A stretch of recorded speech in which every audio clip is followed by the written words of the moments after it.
discuss too. Yeah, Right I on. think you might Do like it. it. How old are your kids anyway? I've got a son who's 7 and a daughter who's 1. That's adorable. Oh, God they're bless. awesome. God bless you. They're That's fantastic. awesome, man. Okay, Very cool. everybody out there in the internet land, we're here having a celebration. Tales of Zero is fully funded. We're actually 150% of our goal and climbing. We could still climb higher tonight. Who knows? Let's do I'm it. going to have a little bit of a cavalcade of revolving guests, but right now we got Brett Cantrell from the great state of Texas. He's the illustrator and for our Ashcan and a variant cover for our black and white edition, and the artist creator of Fembat coming soon, of which I will be the colorist. So yeah, you hang around and you meet interesting people. That's the upside of Twitter, right? Absolutely. I only do business at Twitter. I stay away the heck away from the drama, man. Yeah, exactly. Thanks for It's just that. Ugh. the best thing is create a product, get it out in front of the people, and just see how that goes for you. It's the way to do it. It's I the mean, we're only all thing in to this do. together. We are in this together. Marvel and DC decided to crap out on their fans. I'm like, screw this. You know what? This is a chance. This is the golden age, baby. The golden age Yeah, of indies. We're in it right now. We're in the thick of it. And yeah. I I have, think those the Warner yeah, Brothers AT&T kind of like they kind of went to sleep on comics. They're just like, what they are did. those again? And What are yeah, it's a great those? opportunity for the people out in in everyday life to say, I can draw, I can write. Yeah, Let me put me in, coach. Let me show you what I can do.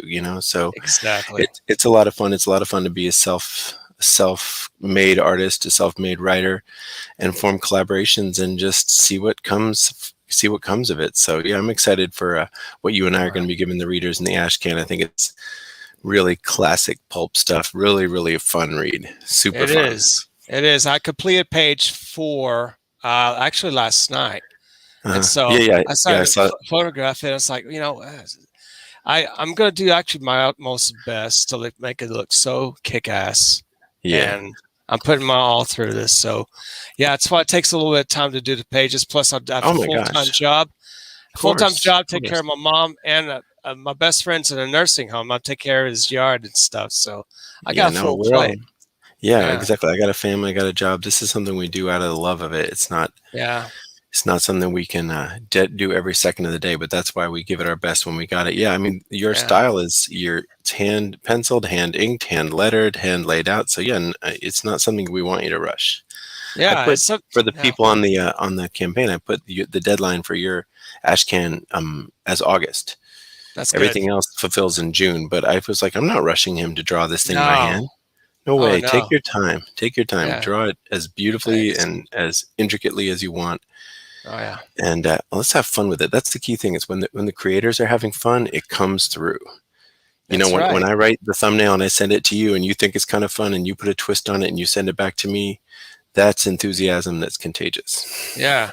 Isn't that the truth, man? Yeah. I agree. So, I agree. yeah, I have a couple things to chat with you because we haven't talked Yeah. at length that much. But what did you want to say? No. You said you had some things on your mind to talk about. Actually, yeah. I don't know if you've heard of this particular artist. He's from the early 30s, mid 20s, early 30s, and the 40s.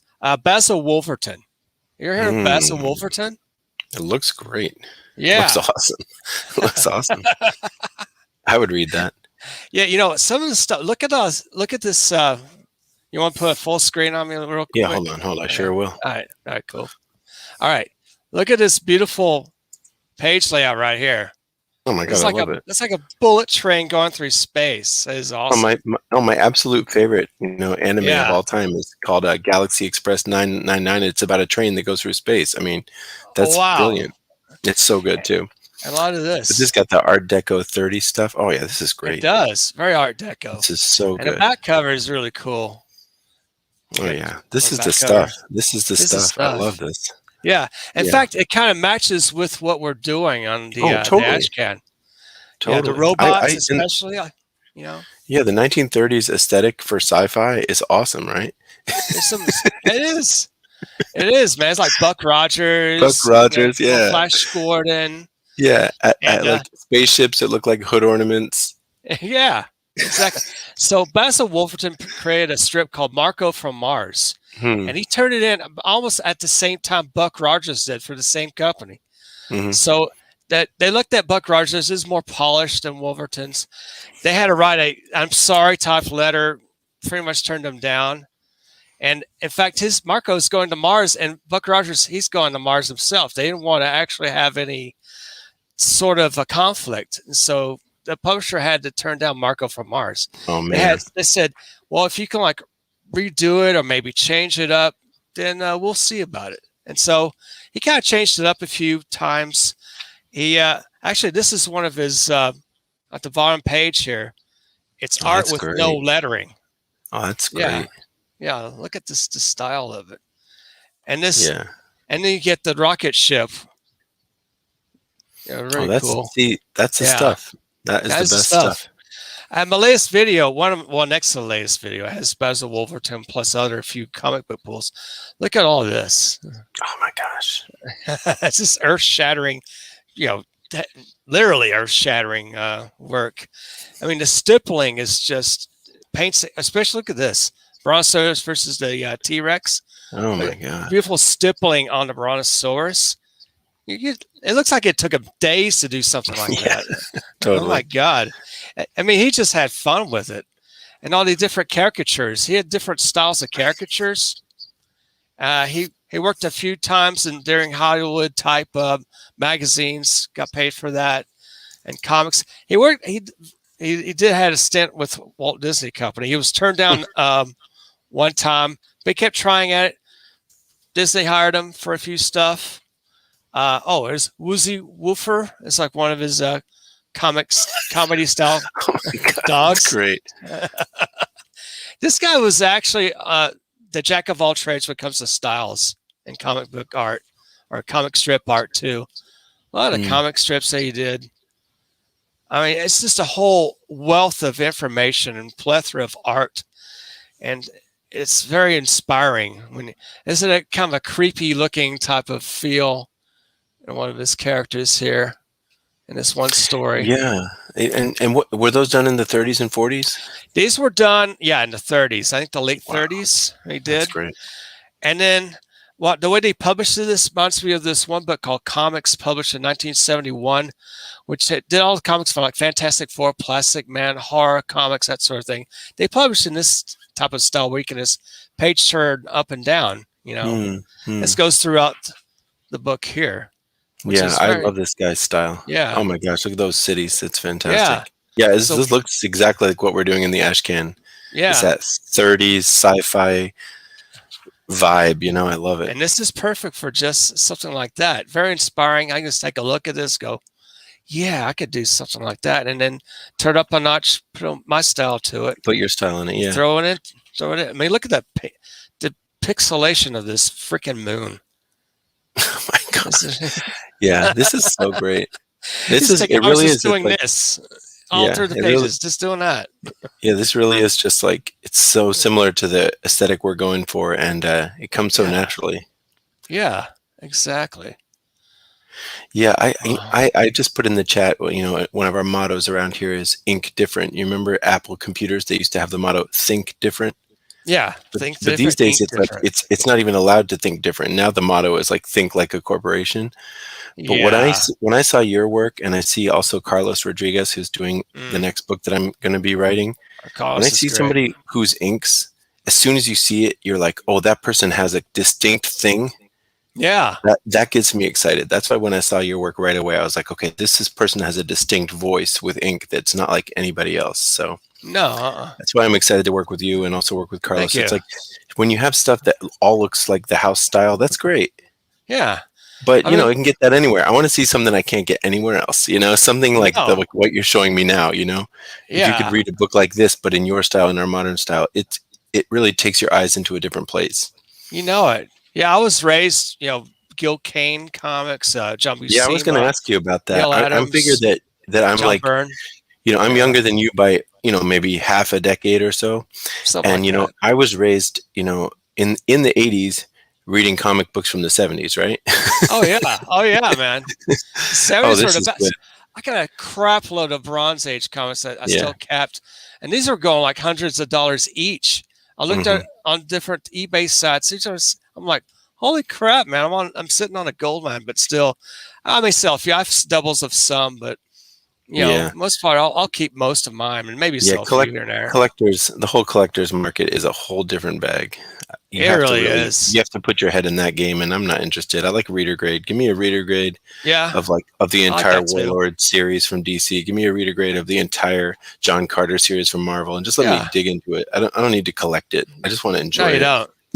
And this is exactly. This is some pictures of Basil Wolerton, what he looks like. Just hanging out with Yeah. his Just to, wife, and yeah, just chilling out. just living their best life. That's so great. He's from the Pacific Northwest. He was born in I think he's born Oregon, I think. hmm Yeah. hmm Some look at the beautiful moon shots. Look at that. Yeah, amazing. It's just Yeah, intense. in the last 2 or 3 years, I've really, because I as a teenager, I read everything that Lovecraft wrote, but Oh yeah. I never read Clark Ashton Smith or also Robert E. Howard. So in the Yeah. last 2 years, I've read almost all of them, and That's then you start to read their great. contemporaries and the weird tales and amazing stories and amazing science fiction and wonder stories. Hey, oh my gosh, Eddie Winkler, so glad to see you. Thank you. Eddie! Hey buddy, good to see you, man. Well, I can't really see. I got put on. How do I get Anyway, to I the guess what I'm trying to comments? say is no. I guess what I'm trying to say is that everything we Oh, saw it's, on like videotape in the '80s and we thought was mhm. super fresh had Yeah, already been done in the '30s. That's what I they came to have. realize. The Conan the Barbarian we all loved in Yeah, 1982 was written in 1930. The Alien yeah, stories were all written by Clark Ashton Smith in 1929. It's like even Indiana Jones is just a retread of characters from the 30s. So the 30s are the generation of so many of our pulp, fun, yeah. escapist sci-fi stuff. Now They're that's the interesting. template. They're the template when you think Yeah, about yeah, it. they Yeah, really are. And then someone was saying to me the logic is that like George Lucas and people like that they grew up in the 50s. yeah. So their It's memory was flash. the stuff of the 30s. So then they did Yeah, it in the 80s. Then we grew up with them, and so it keeps repeating, but it's always going back to the 30s. It's right, because it's an right. echo of that. I mean, Star Wars is influenced by Flash Gordon. Exactly. So it's just we You keep know? going back to that pulp source of everything, and I love it. The originals, there's nothing like the originals. No, there's And then nothing we like should it talk at all, about man. comics of the 40s. Like people Oh don't know yeah, what comics of the 40s were like. They were really intense and hardcore and pulling yes no they were. punches. They It were, wasn't man. like it wasn't a kinder, gentler era in the 40s. It was like Mm-mm. violence, gratuitous adult content. Especially EC. Yeah. And then that's why they had to have the comics code in the 50s. Like Yeah. people don't realize how the 40s were raw in comics, and I love it. Oh my gosh. And Oh these yeah. remind me of how they visualized spaceships in the 30s. They have like a You know? cigar, Yeah. like And they called launching them off the pad. like ether ships, because they Yeah, thought ether that ships. they called space ether.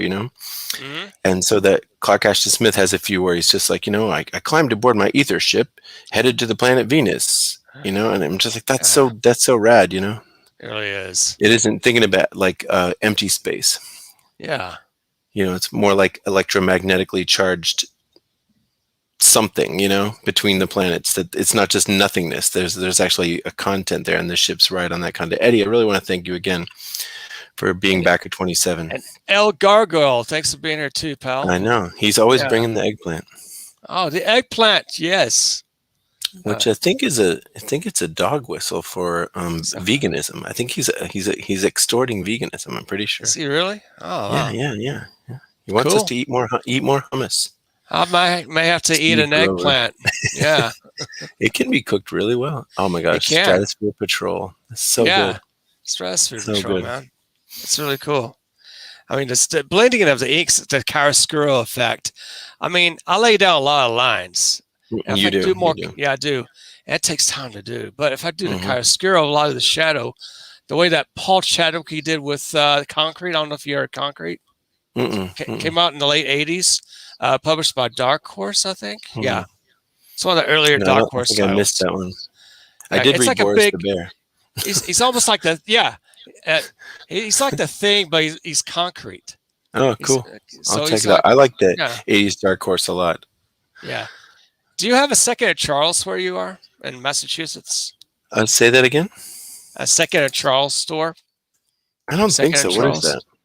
I don't think I know what that is. It's like a bargain store with collectibles, movies, books, comics. No, we don't have that. They're like, yeah, there's different certain areas of the United States that have them. We're lucky we have one, and plus we got two local comic shops in Lubbock, where I'm from. But this is a color of Space Patrol here. Nice, beautiful color. Yeah, anybody who's watching this, you got to understand like what we're doing with the Ashkan is a different art style than the main book. Yeah. And it's like this, and I think it's super exciting.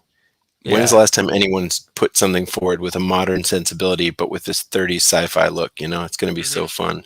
It's going to be so fun. And I'll go do a sneak peek of page 4 to the audience. Let's show that to the people. There you go. There's the people. There's look at the robots here. Does it remind you of anything? Yeah. No, nothing at all. Doesn't remind me of anything. Yeah. So there you have it. Yeah, no, it's going to be a lot of fun. I thought, I think of these things having, read all the Conan and everything. And Conan the Barbarian, he was always trying to get in and steal something. And then he'd get into a situation and he couldn't get out. Yeah. And that's what I wanted to do in this one. Robert E. Howard had the Scarlet Citadel. So I'm making mine the Scarlet Scepter, Scarlet Scepter. And then in Rogues in the House, he had the Red Judge. So I have the Scarlet Judge. So if you like Robert E. Howard, I've got about 20 different little Easter eggs where I reference him obliquely. That's great. It's nice to have the influences of these great authors. Oh yeah, and Robert E. Howard, he's your man in Texas. I mean, he's a hometown hero Texas. For you guys. Yeah, East Texas. Yeah, Cross Keys. Absolutely. Yeah, I mean, this is a small town, and he's such a vivid imagination at the time. I mean, he died in 1936. That's way early. He was unbelievable. I think it's like maybe 40. I don't know how old he died. Yeah, but he wasn't old at all. Yeah, he wasn't old at all. But yeah, and he was he was actually one of these people who was successful in his own lifetime. Absolutely. Not many people get to do that. They sell their stories, make money, and he was making more money than most people in his town selling these stories. Where Lovecraft, you look at Lovecraft and you look at his total economy, and you think, okay, he sold this story to Weird Tales, he sold this story, and it only adds up to Lovecraft wasn't wealthy. He was living he wasn't doing so great. I think people made a ton of more money off him after he died, right? He didn't make that much money off his stories, And thanks to Frank Frazetta putting all these beautiful covers, and it really sold, it resurged Conan in the in the 60s and 70s and 80s and throughout. And of course, we get Barry Windsor Smith and Roy Thomas on Conan issue #1 from 1970. And they did such an amazing job. That's the team. When you read their work, Barry Smith and Roy Thomas, like Red Nails, for instance, Red Nails is it's a really long story. It's incredibly long, and it has so many details. And you think, okay, buddy, you're going to do that in 3 comic books. You're going to tell the entire story of Red Nails in 3 comic books. And they did it. Roy Thomas was fantastic at distilling what you needed so that it still tells the identical story, but they pared it down to the essentials. Yeah, I look at those Barry Windsor Smith Conan books as just masterful storyboarding. How he puts the camera, how he puts the face, how he takes you through a building, how he shows you this is the entrance of the building. Now you're in the foyer, He moves you through a space so beautifully. So, I love those. I look at those all the time. Yeah, that's great. And Barry Smith's art in that phase was inconsistent, you could say. Yeah. But it was also just fun. And I liked the way the figures were elongated. Everything was extremely emotional and romantic. Maybe people's eyes are too close together. Maybe their noses are too long. But who cares? It's fantasy, and it's so exciting. It's so exciting.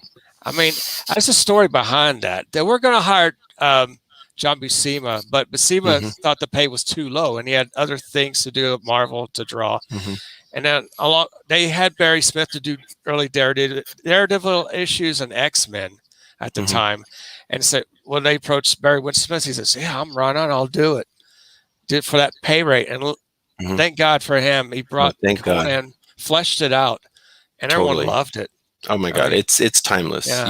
You can't help but get swept up in those. But I think the key thing is that they took the essential Conan stories like Tower of the Elephant, Red Nails, Rogues in the House, these core stories, and they were faithful to them.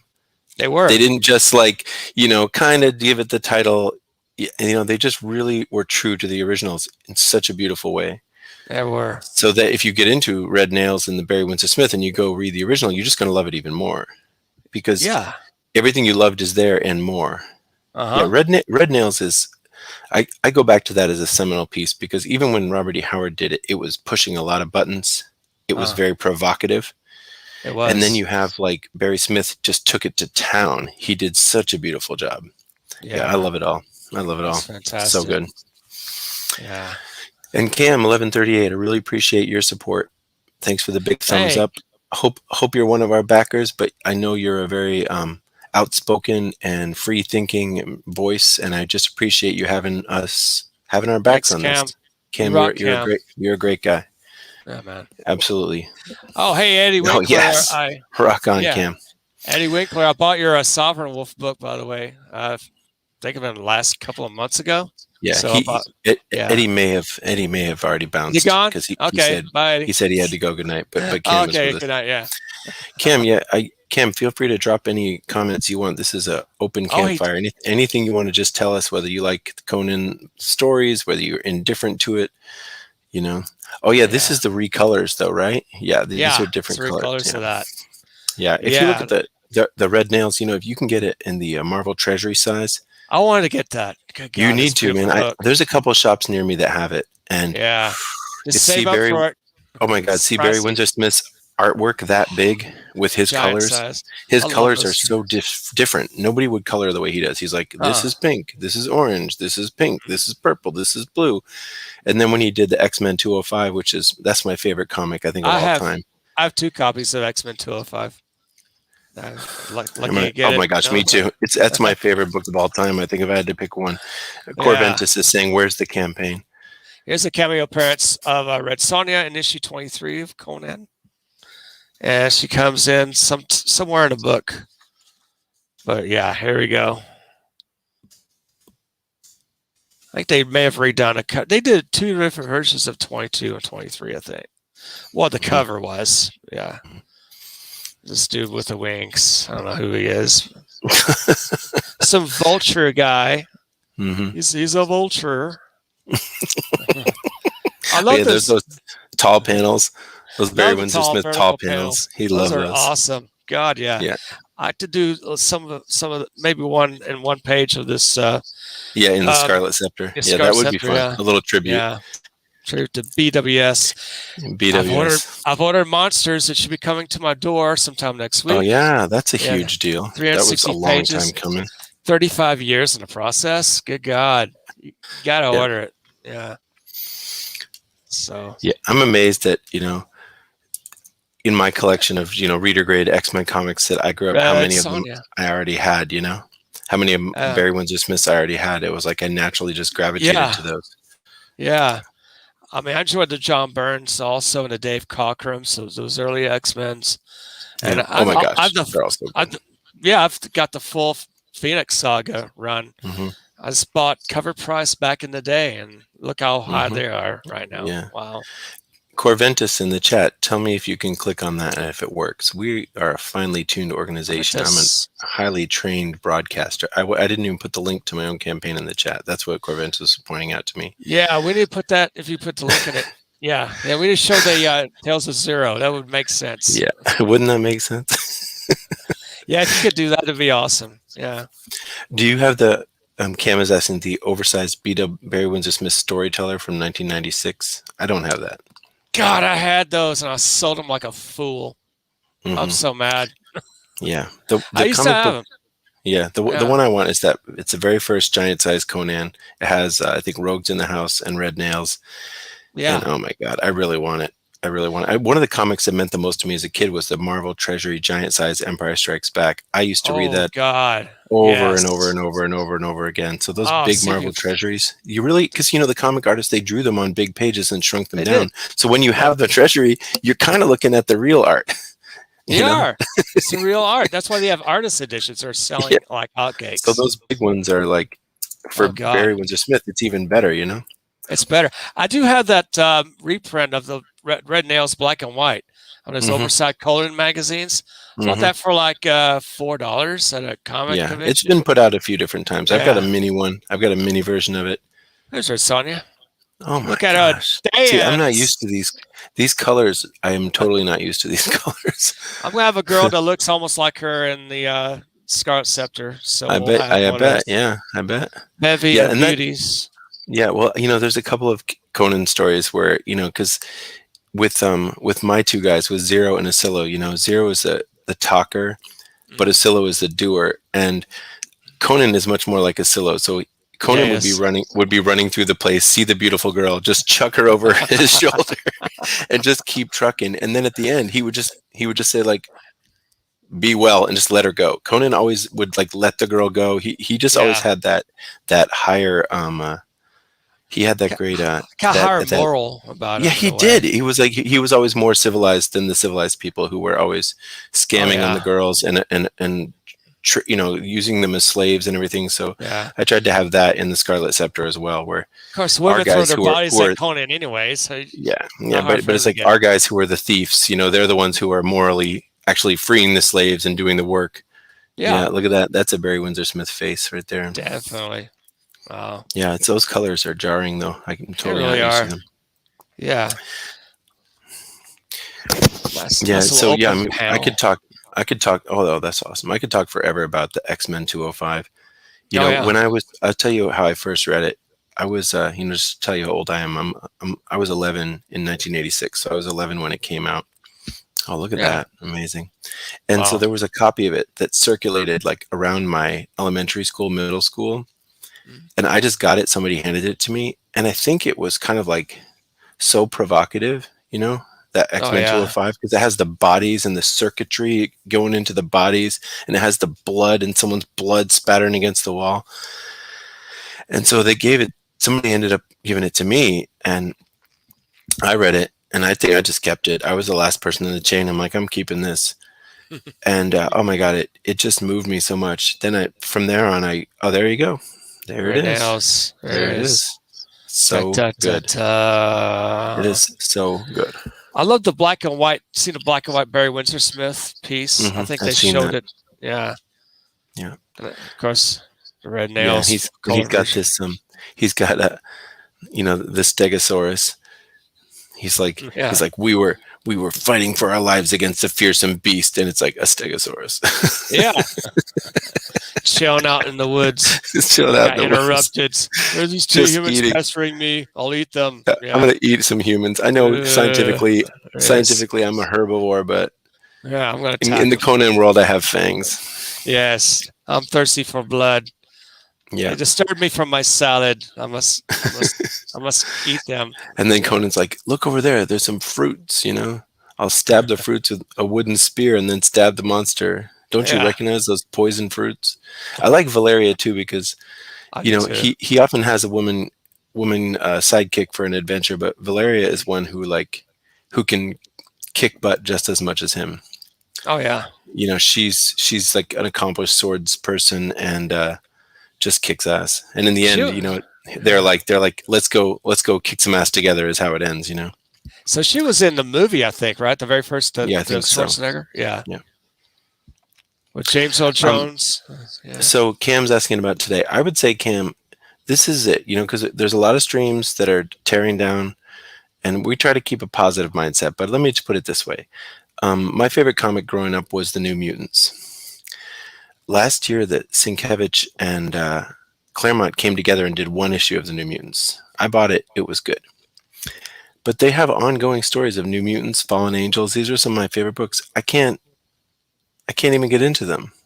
So Power Pack, like they reboot Power Pack and I can't get into it. So if they can't sell that book to me, I should be that guy buying that book. So yeah, I think the mainstream has kind of lost the plot. They really lost the plot, I think. Yeah. And that's okay.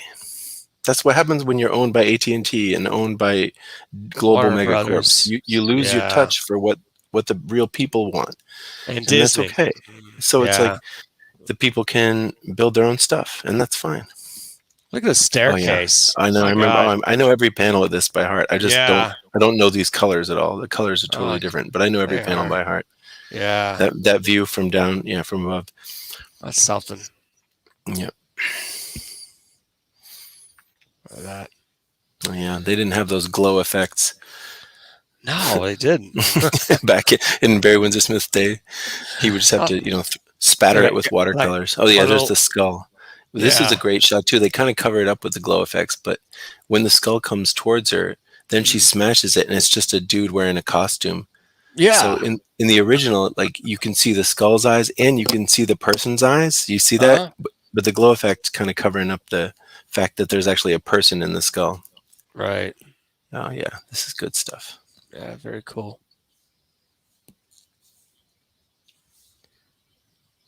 So, what do you have the campaign up by any chance? Oh, I can put it up. Hold on, I'll Yeah. put it up. Okay. But Cam is talking Yeah. about superhero storybooks. Yeah, you Oh see, yeah. Cam, Yeah. let me talk about what I'm doing here with my publishing. I'm going to calling it an imprint because who am I? Am I a company? No, but I'm definitely going to be an imprint. And Cam's saying in the past there was Western, romance, detective, sci-fi, fantasy, superhero. There are different genres, right? So Cam, Yeah. what I'm going to try to do, and I guess I don't want to put the campaign up because you're showing this art and it's nice. It's I'll fine. put the Well, yeah. campaign up in a Yeah. minute. Later. So Yeah. Cam, what I'm going to do is I'm going to have about 5 titles. They're going to come out every 2.5 months. And so right now we're closing Tales of Zero. We're going to fulfill it by maybe the first or second week of June, right? At that point, I'm going to start my next book. I'm going to, the campaign for it. And the next book is actually a prehistoric book. So, we had Conan, we had Tor, we had Khazar, they had all those like caveman books. So I'm doing my own caveman book. And it's beautiful, and the art is mostly done. By the time this is a good part. The Black Lotus. Yeah. There's quite a few suggestive and provocative scenes, and this is one where the girl almost kisses the girl, and Yeah. then after that, the girl does kiss the girl right before the final battle. So yeah, and Robert E. Howard, he did that on purpose. He knew what he was doing. He was putting stuff that would get people's heart going. Oh yeah. And so Cam, what I'm going to do with Zero Pipeline is we're going to have about 4 or 5 titles, and they're going to cycle once a year, and they're going to be in different genres. So Tales of Zero is pulp sci-fi adventure, right? That's what it is. Mhm. The next one is going to be the kind of Conan caveman vibe. The next one is actually we're going to do a Silver Age superhero, which I don't think anybody's doing. Then we're going to have like a sci-fi mech story, and then the last one is just the one shots, weird tales one shots where it can be anything I want it to be. And that one I'm going to do, I think, the art for it. And that one is called Cinegraphics. So Oh really? Cinegraphics is going to be like a movie. You pop it in, you watch the movie, Oh, but the next time Cinegraphic comes out, it might be a different movie. It's just it's a little movie that you watch, and I'm going to be, and I'm the writer on all of them, and then I put together the art teams, and then my yeah. idea, Cam, is that when the next book comes out, the next book is going to be called Sword and the Idol. We're going to be dropping it in June. You'll still be able to get all the back issues of Tales of Zero on that campaign, right? Yeah. And Great then when the idea. next big one comes out, which is going to be the Silver Age superhero, you'll be able to get all the back issues of Sword and Idol and Tales of Zero on that campaign. And it just builds so that anybody who comes in late can be like, oh, I can just get all the back issues. And I figure if I run the clock at that tempo for 2 to 3 years, we'll really have something special. That's And if great. each campaign only fulfills at the level we're fulfilling now, that's okay. Yeah. That's okay. Because That's okay. we're in it to build one step at a time, not to like run the whole football field in one jump. You can't Right. jump 100 yards, but you can jump 3 Right. yards 100 times. Right. Exactly. So that's the plan, Cam, and I appreciate your support. I definitely feel like, I'm sorry, there's a Western in there too, Oh because yeah. I have a Western that I've already written the script for and done a lot of the layouts. So, This reminds me of what you're doing. It has this kind of the pulp feel from like the oh yeah. 30s, the way they put the magazines out. I kind of want to do something like that with you as well. Kind of Well, whole team I team want up. to I want Yeah. to sort of help people who I feel like are in a similar mindset of like, Yeah. it's like I said, ink different people whose visual style is just different. Like I want to promote Yeah. people like that. Exactly. Oh, thank you, Cam. I appreciate it. It's just one step at a time. But I have, like I say, I have the art team for the next 3, and we're producing pages. So we'll see. Yeah. We'll see. Barry Windsor Smith, of course. Yeah. And But again, Cam, I would say back about what's happening in the mainstream today. I think a huge problem, I'm not the only one who points Brett this out, is knows. that they don't keep the creative teams together. It's always like an artist for a book, and then they bring in another person. It's just job to job freelancing.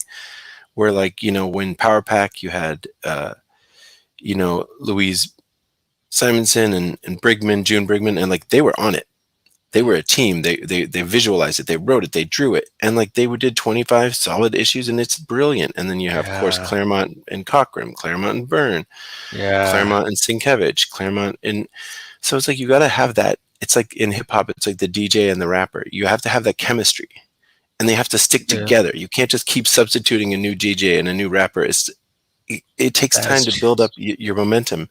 And one I would recommend, Cam, if you haven't seen it, is the Green Lantern with Morrison and Sharp. They did 24 issues in the last 2 years, and it's wonderful. It's really wonderful, and it's dense. Like your brain will be turned into spaghetti reading it, but it's so visually brave and fearless. I love it.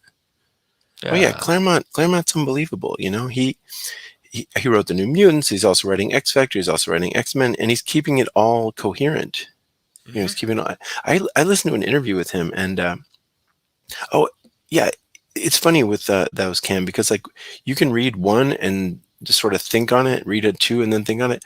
But in my opinion, the story really got going between issues 3 and 7 of the first season, so to speak. So I read number 1, it was okay. I read number 2, it was pretty good. Number 3 really got me going. Wow. And then 3, 4, 5, 6, 7 were really good. Yeah. But what I like about the Grant Morrison and Liam Sharp, I mean, not only everything about it, but Morrison writes it in almost like in his own language. So you can read it and then reread it and then reread it and then reread it, because it makes sense on different levels. And he drops so many little clues in there, little comments that background characters make. Yeah. So Grant Morrison, he just has a fun way of like he's telling many stories at once, I think is what it is. And he has little background characters chime in and say something. It's just very smart, very smart. Yeah, look at that. The moonshot. Yeah. Oh, the actual moon would be. Yeah. But anyway, Cam, I would say if you have them, I'll just hold on to them. And they also did a summer piece, Cam. It was called Black Stars. It was a 4-issue miniseries between the 2 seasons of Green Lantern. And Liam Sharp didn't do the art, but the artist tried to keep the basic style. And I also thought that was really good. That was also really good. And it played on topical issues in a way that you just don't see. This is a rejected piece from Basil Wolerton. I mean, how can you reject something like that? Yeah, it's great. Well, I like to take those old EC comics and then like scan the black and whites and then color them myself just for practice. Maybe because the inks were so good. Oh yeah, look at that. Photocopy of Wolerton there. Yeah, that looks like like something that you and I are working on a little bit. Yeah, that kind of does. Yeah, and the cover you did for Tales of Zero was like the 5-headed monster and they're blasting it. Yeah, quite similar. Quite similar. I was on Patrick Thomas Parnell's channel yesterday, and I gave him a super chat. He actually played. He went through our campaign, man. And, that's so great. Yeah, and played the video. It's cool. He says, "Oh, well, that's some music reminds me of the X-Men." It kind of did too, But yeah. All right. Well, you know what? Speaking of, let me put on the campaign and we'll watch that video together, and we'll take a little commercial break. All right. Let's hold up tight, folks. We're going to watch the trailer.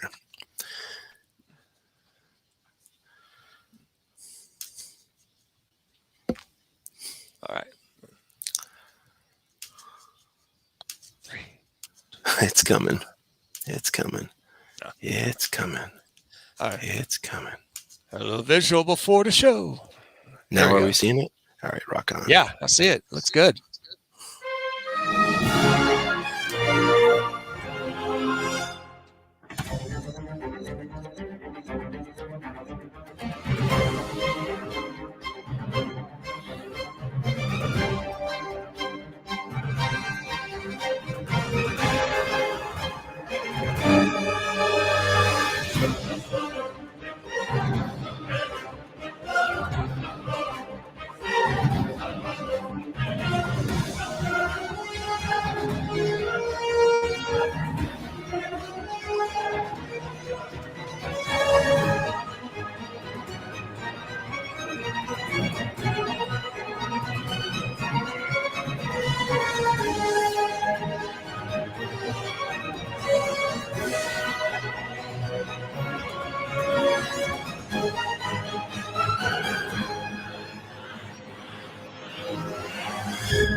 Well, there you Great, go. great Yeah. job, by the way, on the Yeah. I thought video. it was a fun, Wow. I thought it was a fun thing. And here, let's look at some of the artwork. Let's do that. Show everybody your cover, show everybody Pablo's cover. I had Pablo Romero on my show last week, I and that saw was it. such a Fun. treat, man. Such a treat. Hmm. Because he's somebody that I just thought, I've admired him for a long time. So the How idea long has that, he been? How long has Pablo been in the business? well, he said he really started drawing seriously in 2013. Wow, I thought he was been there for I know. before that. I was like, dang, bro, your I've been skills around are since 90. ridiculous. I've been around since like '96, actually. I Yeah, was so I'll like just talk to everybody, show them what yeah, you're seeing. So here we see Zero, and here uh, Zero is a storyteller. So he starts every episode in his library, and in his library he has books and odds and ends and knickknacks. And usually he'll pick up one of the knickknacks and say, there's a story behind this, and that's sort of the deal. But the first one, the object, the conversation starter is his hand, right? So he's got this giant robotic hand, and he starts. Patrick said that was like a Ninja Turtle hand. I kind of like a Ninja Turtle steel hand. That's pretty cool. Yeah, and he's just like, yeah, let me tell you the story of how I lost my hand. And so, scooting Yeah. over to some of Matt Queen's art here, we see like this is like I tried to get the feel in this, like The those low, EC comics, what Patrick said about the lower left panel right there. Yeah, He said, hey, that looks like Cal Ritter yelling at you. You should have seen it, man. You might look, I'll go watch it. Yesterday's show. Go watch it. It's funny. I definitely will. It's Hey, hilarious. is that Matt Trin on the line with Yes, us? it is. Yes, it is. All right, so glad you're Hey. with us. Great, we're doing great. This is Brett from Texas. Hi. Yeah, when you look at classic like four tone coloring from the DC and the kind of stuff I'm doing on the Ashkan and I want to do on Fembat eventually, what I noticed is that you have like panel, and then there's one panel where a character is showing extreme emotion and they just put red behind them or just put orange behind them, and that's pretty predictable. So I made my own version of that, or the speed lines, right? So this is my I call this the wacky confetti, where when a person is, it's like when a person is experiencing an emotion that is literally going to drive them right over the edge, this is what they see. It's like their whole brain is frying, and so that's why they see those bubbles. And so I'm going to show you guys in a little bit the 6-page story we did for Fugitive Poems. It's called Better to Sleep. And I did this same effect, and I think this is going to be a little hallmark for me, is that when a character is pushed right to the edge, that's when you sort of see the air behind them starts to go with the color of fire, and these white bubbles pop up, and that means like the inside of their brain is going, they're just about to lose it. And what happens in this scene is that, Zero has been this smooth talker. He said, "Oh yeah, come with me. I know where the treasure is hidden. Just follow me in the jungle. It's going to be great." And he got this kid to come with him. But I think right here is the one moment of conscience where Zero actually faces the fact that he may have got that kid killed. For most of the time, Zero is so full of swagger and braggadocio. He doesn't care. Nothing bothers him. He's just a big talker. But this is the one moment in the book where like his conscience hits him that like it was all well and good for him and Oscillo to do this kind of stuff because like they're longtime buddies and they get into danger all the time. But they brought this kid with them. And like he realizes, this monster is probably going to eat us. It's probably going to eat the kid too. So this is one of my favorite panels in the whole book. And I love Matt. Matt, who did the art on this section, he's just a genius. He really is. He couldn't complete it though because he was, what's the word? He was recruited by the Illuminati. It's hard to, I know, yeah. So they've got him like working on a moon base or something. He couldn't be. He basically said that the Illuminati called and they beamed him up to our secret moon base. So no, he's a great guy. I love him to pieces. And so I finished from his pencils. So that was a challenge because his inks are ridiculous. Yeah. So since so what page did he bow out on? Oh, he did everything except the 4-page epilogue, which we had already. Yeah, that Zaid is doing. Oh my gosh, and he's done it, Jeremy? And it is marvelous. Jeremy, he did such a great job. And so basically, and Matt, feel free to jump in anywhere because I know you're a writer, and you get these ideas that you're in love with, and then it takes a year before the artist catches up to something you were in love with a year ago, right? So I was in love with this idea that Zero is going to finish the story, and his last line is going to be, and that's exactly how it happened. period, the end, where you know it's not exactly how it happened. You know he's lying. And then the comic book reader turns the page after it says the end, and it isn't the end. And then you're like, wait, holy cow, this wasn't in the book. And it's like you're seeing the deleted scenes. You're seeing the things that Zero conveniently glossed over. Yeah. And that when your brain goes back and puts those pages in the right order, you see a much more honest opinion of what happened. So the storyteller left out this detail, but we put those in the little epilogue. So Jeremy did such a perfect job of drawing those, and they contain some of the most brutal kind of like body horror, pulpy, disgusting stuff. So that like you finish the book and you're like, yeah, wow, wait, it's not over. Oh my God! You turn the page, and you're like, oh, geez, no wonder Zero forgot to mention that, right? Right.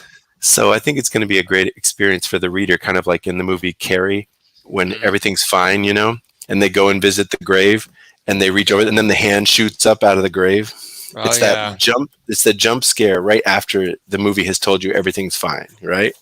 It's such a classic thing, like Friday the 13th. It's like he's going to the canoe, and then of course, like, isn't it in Nightmare on Elm Street where they get sucked through the window? So it's just a classic sort of horror movie thing where you say to the audience, "Okay, you can relax now.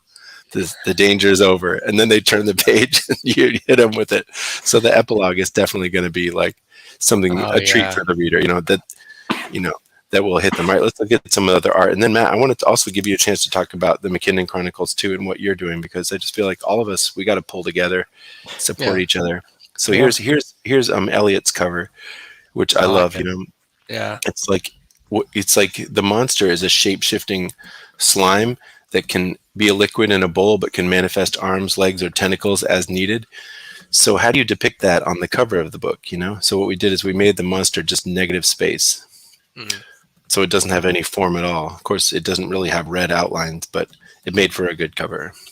That's great. Yeah. And it's very pulp. It's super pulp, I mean, and then with Pablo's cover, we did the RPG art style, and sort of like 86, 87 colors, and just the idea that here's Zero telling the story, bragging and saying like, we had all these great adventures, and the kid is like, oh, really? And you see Asilo's kind of like a little skeptical, and the waitress can't even get their attention because Zero is so into his own story, which is what every episode is about. It's how Zero gets so into his own story. And then the dog is up on the table. It's a great thing. And here he says, says blast him in the head, and I say, which one? As if, it's typical for us to be blasting many-headed creatures on our adventures. And he's like, really? But then, of course, here we have him on your cover actually blasting them. Blasting creatures. I had to do something like that. Across X beams going through. Like, And it's so great because this, like all the 30s art you were showing it, this just has all those great notes to it. And the monster, because it can take any form, easily could turn into a 5-headed. This is not without, the monster could make this easily. The monster makes forms even more crazy than this. So this is just, I love what you did here. I love the composition. Thanks. And for people that are seeing it, all these are compressed, but if you zoom in tight, the detailing on this ink just goes on forever. It's awesome. Yeah, I still have my original piece. Hold on to it. It will only increase in value. Yeah, I am holding on to it. Absolutely, man. Yeah. Oh, yeah. Show that.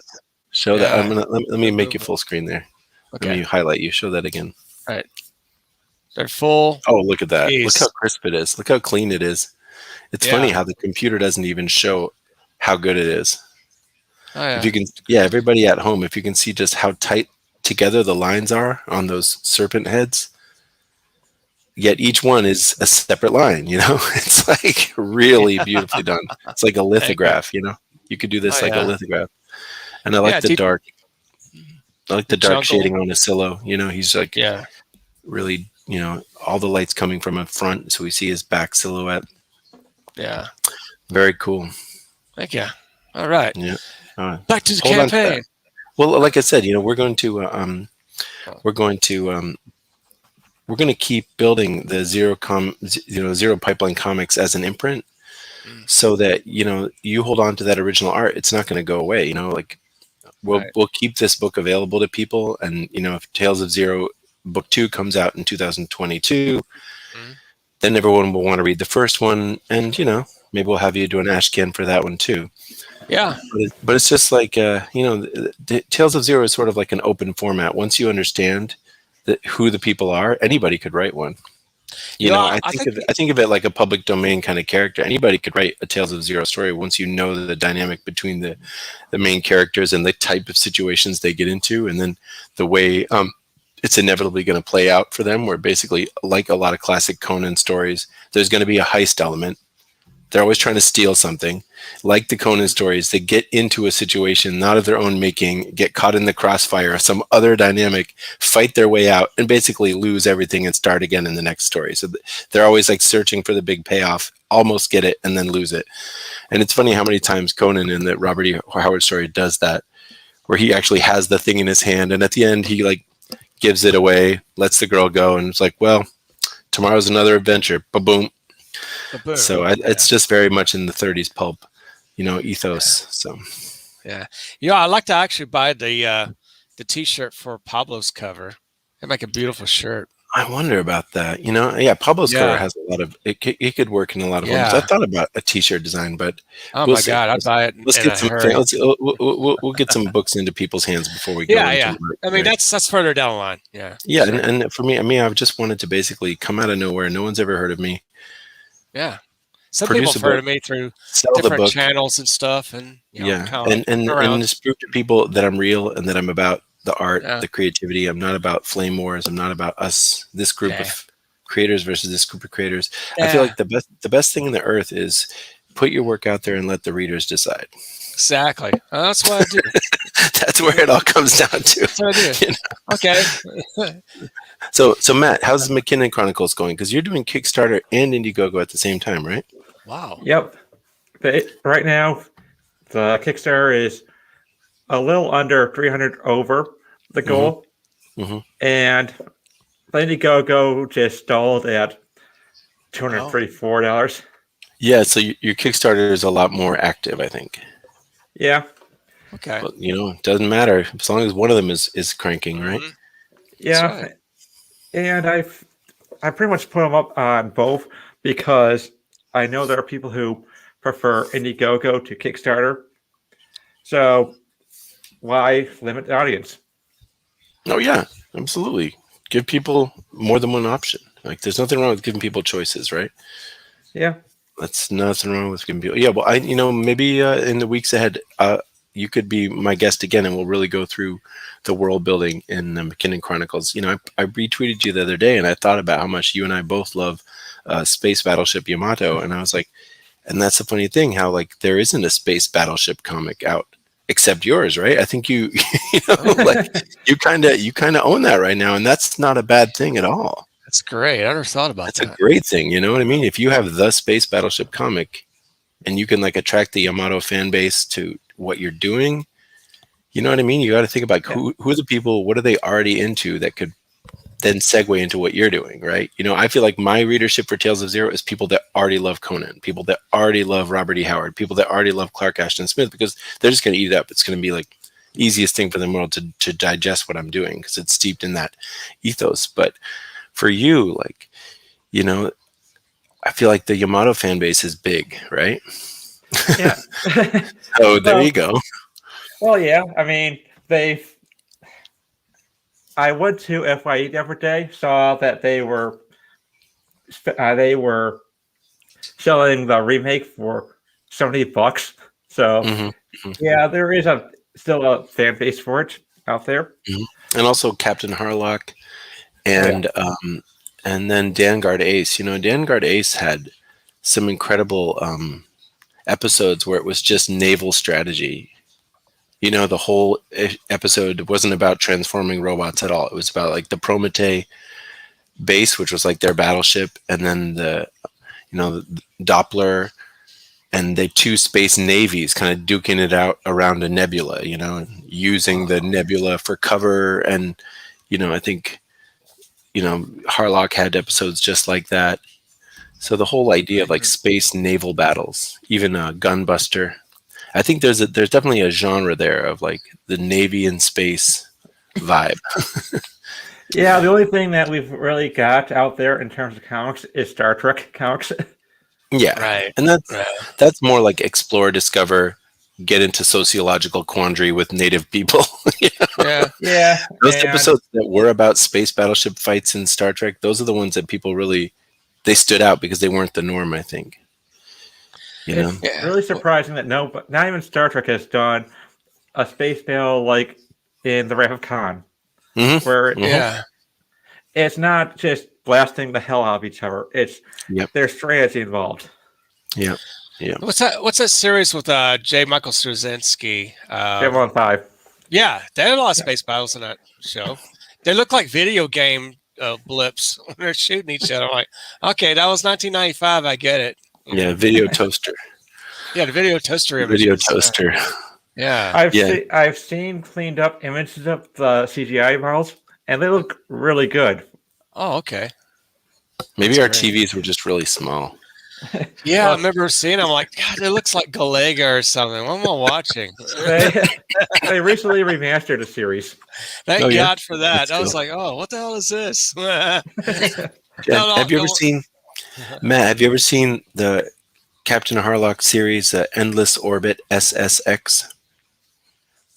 I know it's on one of the streaming I think it was sites. called Albator in French. I think it came out in '84. But there's this one part where I think you would love it, where Harlock, they send this ship after Harlock, and the ship is called the Death Shadow. And what it is it's a ship that Harlock himself piloted when he was younger and was fighting for the Earth Navy. And so the memory base of the ship retains Harlock's memory and instinctive patterning, so that the Death Shadow can predict what Harlock will do before he does it. Wow. So it ends up to be this cat and mouse game between Harlock and the ship that knows what he will do next. And it goes on for 7 episodes of like, how's he going to outsmart a ship that already knows what he's going to do next, So that was like an epic mini arc within SSX, but it was all about space Navy strategy, and the guy who was given the job to pilot the Death Shadow and like his backstory and Harlock would often, come to the point of respect with his enemy, whoever he was fighting, he would just be like, listen, one of us is going to die, but I really respect how you did this. You really gave it your all. Now let's fight, that kind of honor on the battlefield. Something you never see anymore. Yeah, exactly. Where the captains have respect for each other. They're like, we fought it. It was, we've been chasing each other through space. You got the best of me at this planet. Then the next time I got the best of you, and it went on and on and on. It's coming down to this final moment. But I just want to tell you, I really respect the way you fought. Now let's see who wins. It's like battle chivalry when you think about it. Yeah. I think Harlock and Conan, they both have a moral. They both have an ethical code, a moral code that is not 2-dimensional. Right. Except for the CGI movie. Which one? Oh, the CGI Harlock? Yeah. Yeah, I don't think I've ever seen that. I only know the 78 show, the 48, the 84 show, and the movie. The CGI movie. Arcadia. Yeah, the CGI movie was basically Harlock trying to save the universe by destroying the universe. Yeah, that's dumb. Yeah. Harlock is a person, his basic ethos is that he loves the Earth, but the Earth's government has become so corrupt that he has to leave the Earth. So the only way he can save the Earth is by being at war with Earth. Wow. Because he's at war with the government of Earth, not the Earth. And so that's his quandary, is that like all he does is fight the government because he loves the Earth, but he can never return to the Earth. And so the government's side is to create propaganda about, how bad Harlock is. But then the people, what's happening the today? the poor people in the street, they all love Harlock. He's like their hero, right? Yeah. But they can't say that, or the government will punish them. And it's like, it's really beautifully, it's a beautiful sort of setup. And then, he recruits like-minded people who love the Earth and will fight to save the Earth. But the price of joining him is you have to leave the Earth. and Wow. and risk never seeing the earth again. And so like that, it's just a great setup for like again a story of a wanderer, a thief who has honor, like Conan, a person Sure. without a country, Yeah. So for Leiji Matsumoto's 60th anniversary as a manga creator, they Mhm. did a Harlock reboot where Really? it's basically the basis of it is the original Harlock series, Mhm. but they also add in a number of other series that Matsumoto was involved with, such as you've got Mhm. cameos from Yamato, you've got Mhm. cameos from Galaxy Express 39, Mhm. Wow. and Dai Yamato Zero. Mhm. Huh. That's cool. I should check it out. Well, that's Yeah, so yeah.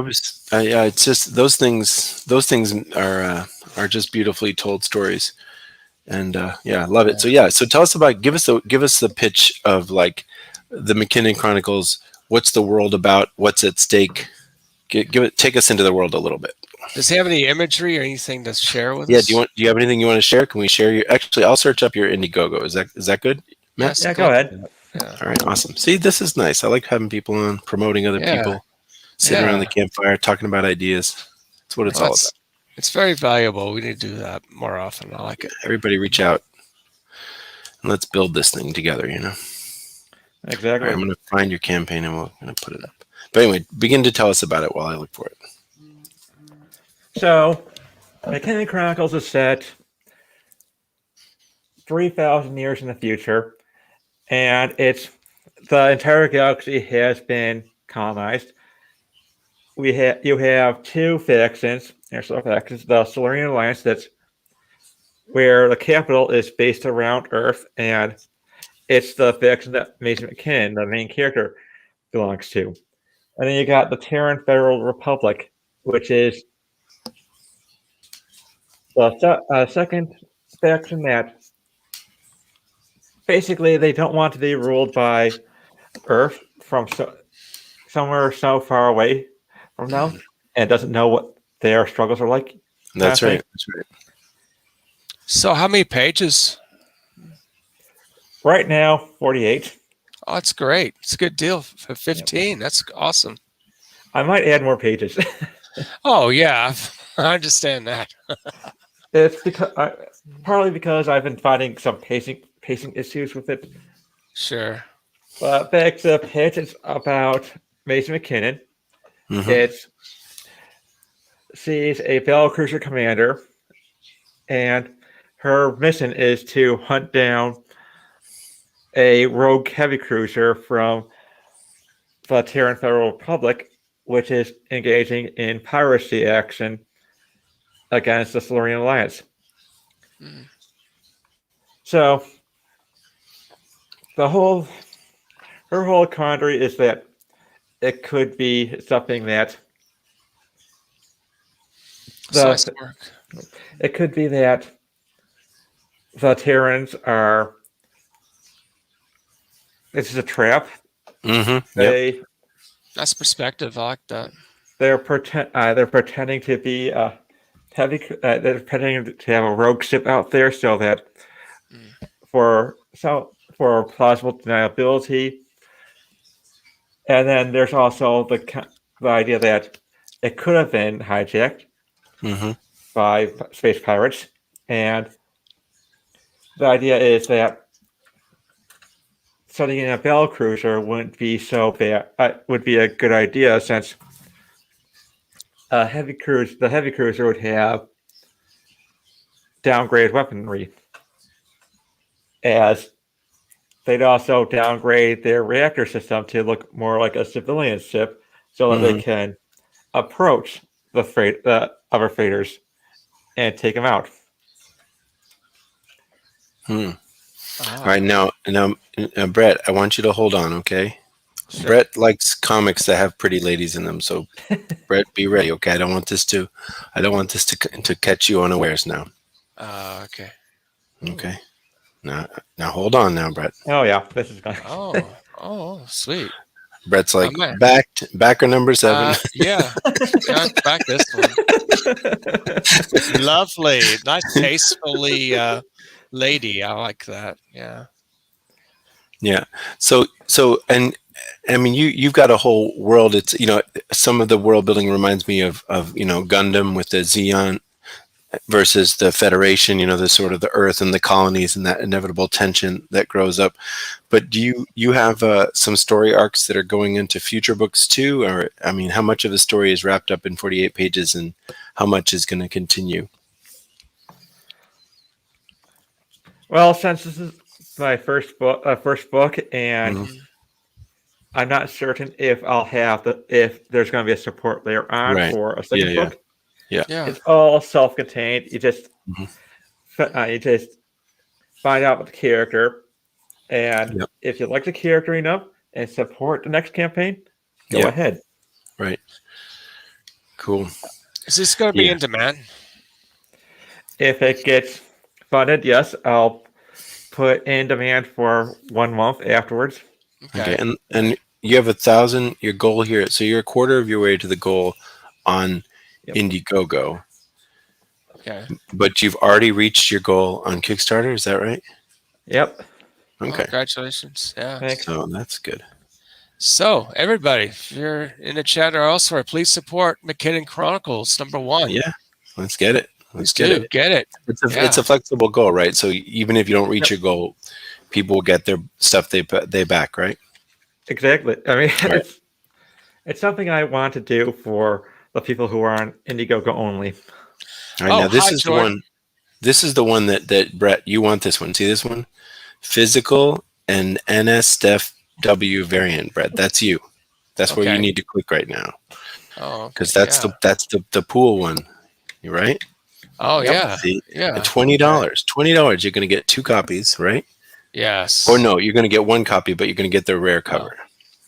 Oh, Well, is you're that going right, to get Matt? the physical. You're getting a standard and Oh, you're getting both. something. Yep. Oh, All right, really? so you're gonna get 2 books. One that you can yeah. leave out on the coffee table, and one that you put away Yes. for special occasions. I'm getting that one, definitely. I think you need Yeah. that. You totally I need do that. need it. I need it. Yeah. And everyone in the audience needs it too. Yeah. Well, the Let's funny thing triple is, it. you can let's revisit that art again. Look at- I mean, I actually love this, like these I like interiors. that. Yeah, I like these interiors a lot. I like the palette, and I like the black and white too. Yeah. So yeah, there's a lot. Oh, There's a yeah. lot going on here, and these designs are awesome. Killbox Oh, did these beautiful. for you. No, Yeah. no. Who did the art? Travis Martinez.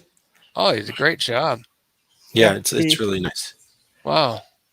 I worked with him a few years back, and I've been looking for an excuse to bring him back for a project. So there you go. Beautiful There you go. lady. That's the one. That's gonna be That's the Brett's gonna one. have that. Brett's gonna have that on his wall later. Yeah, well.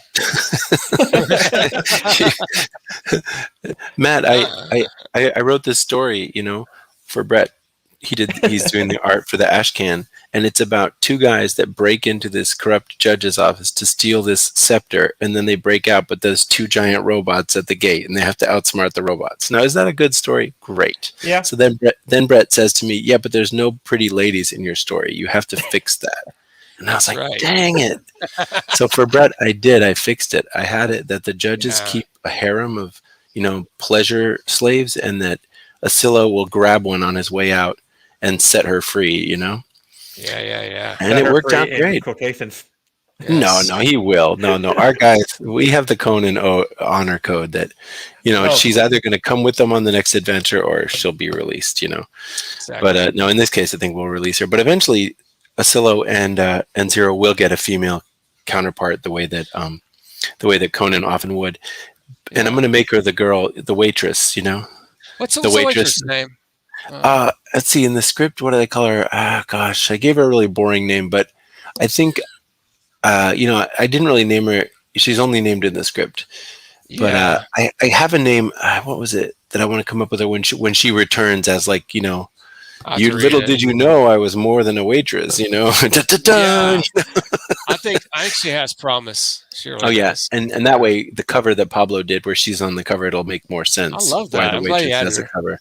But they had Clark Ashton Smith, actually, he wrote 2 stories about the character that I based Zero on. Clark Ashton Smith's character was called Zatampra Zeros. And so Zatampra Zeros was sort of like a thief and a tall tale teller. And so the original story the Tales of Zero is based on is him and his buddy sitting in the bar, and they drink too much pomegranate wine, and then they think they should break into the jungle and steal the artifact. So I took the basic story beats from that, and I added the boy and the dog. I added space war. I added like a whole other layers of it. But the main beats of the story are very faithful to the original. The other story that he did that had September Zeros in it is that they break into this place with the corrupt government, and they're going to steal 39 girdles. It was called the theft of the 39 girdles. And again, the judges keep these girls as slaves, and each girl has a girdle so that she can't be sort of like a chastity belt, I guess you would say. Right. And so the idea is that he's going to get in there and steal the 39 chastity belts from the harem of the corrupt judges. But he has a girl. He has a girl helping him in that story. And so I think her name was Vexla. Vexla. So I'll take the syllables in Vexla or whatever, and I'll make a new name out of it, kind of like I did with Zero. I just took the same idea and just changed it up, and I'll have her appear in a future book. Zero and Vex. That's Zero, but it's we'll see. Yeah. Oh, Jordan P, thank you for being here. Hey, Jordan. All right. So everybody check out the McKinnon Chronicles. 7 days left on Indiegogo, but already fulfilled on Kickstarter. I'm gonna back you definitely as well, Matt. As a matter, should I back you on Indiegogo just to pump up the numbers over here? I think I should, right? I'm going Indiegogo. So I'll back you on this side. The thing about Indiegogo is that if you don't make goal on flexible, they'll take a larger cut. Oh, right. Oh, wow. Okay. I'm glad you added the other goal there, Smurf. That's good. I just feel like with Zero, I kind of was like, well, no one has heard of me. I got to set my starting number pretty low. Yeah. And just if I make it and fulfill it to 30 people, that's a quantum leap from where I was a year ago. Yeah, man, that's all that matters. You just got to get in the game and swing the bat and hit the ball and maybe even get on base, and then you're playing the game. But until you do that, you're not doing anything. So I'm excited for all the people and everybody who's dropped by in the chat. Appreciate you guys and all the artists who have come on my show and supported me. Matt, all the people from the Mythoverse who've been really supportive. I just feel like I've said this before to you, Brett, and to you, Matt. Like, I've actually been watching the crowdfunding comics world for 4 years would be putting it mildly. And so I've seen a lot of the turf wars and the flame wars come and go, but then I've also seen the people that endure, the people like Cody and Jack Irons and people that they just stick to what they were doing. And I feel like that's the best strategy. It's like flame wars come and go, but if you have a story to tell, a book you want to get out, put all your energy in telling that story and getting that book out. That's where it all is. Everything else is just a distraction, It's true. Yeah. And a lot of the people in these various factions who've had different flame wars, like the artists and the writers that I liked 4 years ago, basically are still the ones I like. So what was the point? What was the point of the flame wars? It didn't change anyone's mind about anything, right?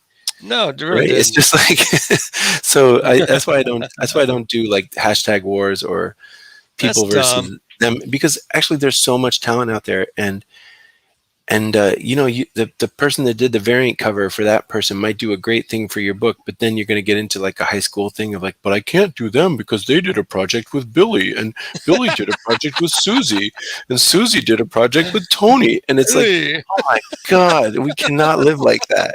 No adult should live this life. We should just be like, I like that artist, I want him to do my cover, period. Not like I can't hire him because he worked with Joe or whatever.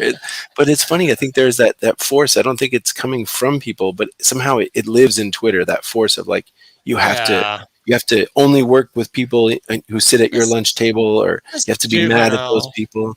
And it's also YouTube. And I think or YouTube, right?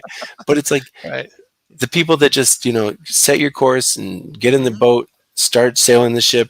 And just see who's up for the ride, And if you only get 30 people on the ride and the ride lasts 3 years, that's a good ride. That's good, right? Yeah. Really You know, and if you get 100 people, that's great. And if you get 1,000 people, that's great. And yeah. but the most important thing is just get on the boat and start the ride and invite people to come with you. You know, There you that's go. the best thing of all. I have some great news, actually. Let's hear it. I have, Cecil. You remember Cecil, right? Of course, yeah. Cecil. Yeah. He's unforgettable. Yeah, exactly. I sent him a Fembat and Cecil piece, and it's going to be printed in the fan book. And so he paid me money for it. It was like, thanks, Cecil. So, that's great. Yeah. That's so great. yeah, I'm gonna have a first appearance of Fembat in a book. Well, most her best parts in the book, should I say? Her best parts in the cash grab print. Oh, that's great. That's awesome. That's a great marker for you. Well, since we have Matt with us and Jordan and others coming and going in the chat, tell us about the origin story of Fembat. This is very interesting. I'll tell. Actually, let me try to set it up for Matt as if I know what I'm talking about. Yeah. Because I'm coloring this book for Brett later. You know. Sometime in the year ahead. But it's like I believe that there was a woman and she was like a go-go dancer in the 60s. Yes. And she was somehow attacked by vampires. Yeah, she was bitten by a vampire. Mm-hmm. She attained this power, but then she's trying to fight back against the vampires that hurt her, right? Well, so explain it to me. Explain it to me. Okay, she was at a go-go dance that night in 1968, and somehow this one dark-haired stranger caught her eye. He was sitting in a booth, so she sat with him and had a few drinks, and somehow he snaked up and just bit her on the neck, and somehow she fell asleep and she passed out. And then there'll be other adventures in between the time that she passed out and then when she woke up. That'll be in a short story there. And so she missed the sunlight. She's a Catholic girl. She used to go to church. She can't go in the daylight anymore because she'll be killed by the sun. And so somehow between 1968 and today, she's on a road trip to find whoever bit her.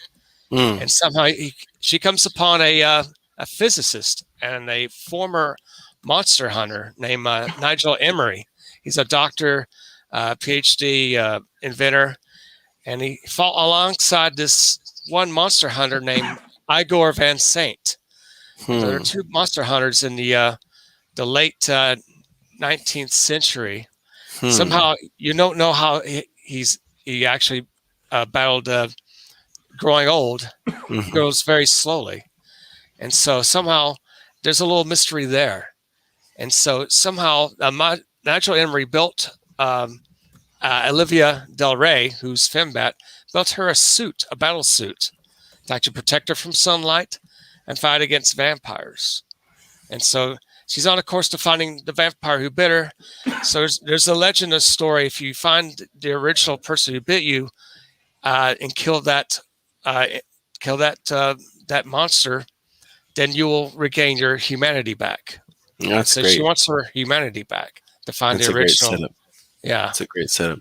And so that's a journey. I like that. I like that a lot. I mean, it's like, to my ear, it's like definitely a late Silver Age, Bronze Age kind of setup where you have like the Son of Satan or Tomb of Dracula, where you have the kind of like person who comes out of this, but then they're fighting for the good, even though they're coming out of this vampire thing. And it's awesome. I just see it's a ton of fun you could have playing the 1960s against the present, and then playing the kind of her both as a vampire, but also having the suit, and the suit giving her different augmentations or whatever. Yes, exactly. And then I could also picture from what the pages you sent me, the kind of idea that, maybe your maturity or whatever kind of freezes.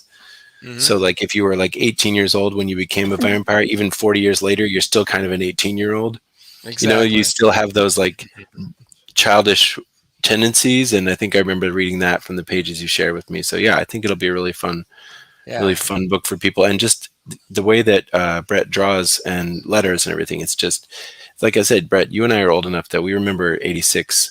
And I mean, I've got a pile of books I want to do on my show sometime, show people what indie comics looked like in 86 and 85. We should do that. Because I don't think people know. And, remember John Sable, Mm-hmm. Remember John Sable? So you look at John Sable freelance, and it's Mike Grell, I think. Matt Grell, Isn't that right? correct. Yeah, yeah. And I mean, he's so talented.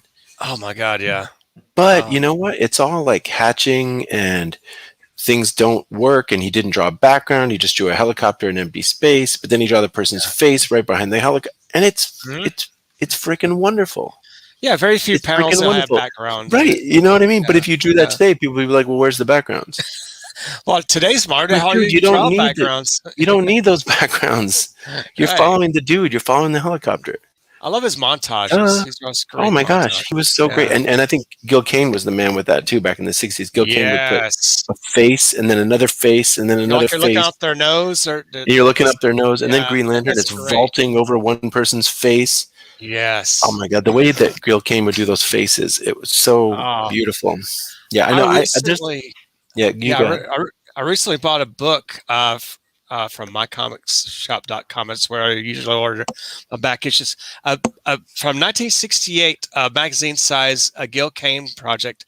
They finally completed. It took them maybe 10 plus years to do. In between all the assignments he did, it's called Savage. His name is Savage. It's like he modeled Lee Marvin. A lot of Lee his Marvin, yeah. yeah. It's a great book, man. Action packed, I need to see that. gritty.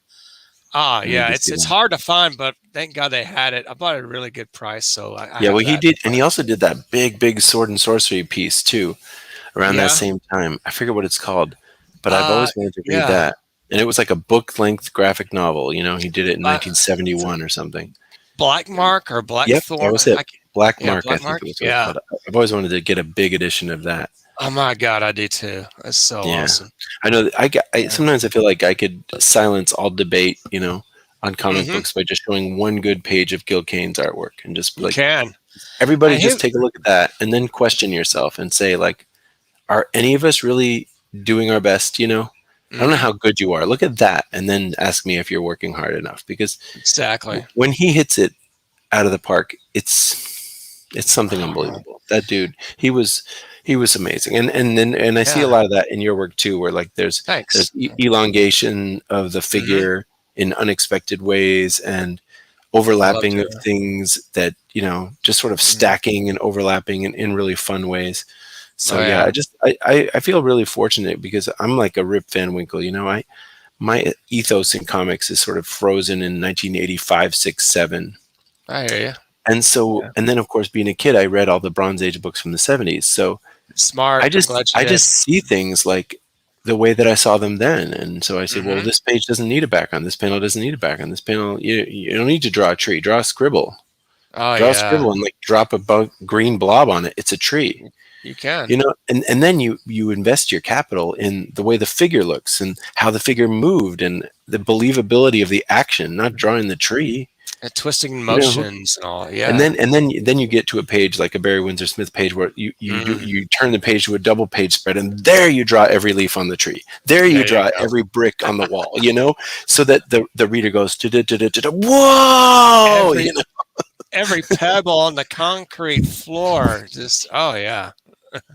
Yeah. Oh, but John Kim says John Byrne drew some technical wall backgrounds. Yeah, but John Byrne is barely human. Okay, John Byrne is like he's a demiurge. God, oh my God. We can't compare ourselves to John Byrne. Or no. Oh. He's really something. He is something. I love his work. I mean, I me too. John Byrne is. Yeah. He really is that house style of Marvel during the time that I read it. You know. Have you seen those John Byrne Elsewin X-Men? I know. I haven't. Rob Liefeld keeps mentioning them.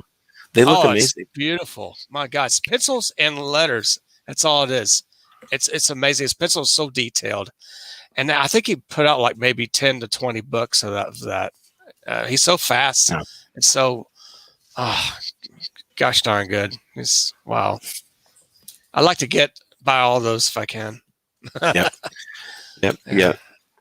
I mean, I think there was that kind of Marvel. I mean, Cam's talking about Marvel when they need to draw the Danger Room or the Fantastic Four's computer, and it's just a couple lines, and it zigzags a certain way.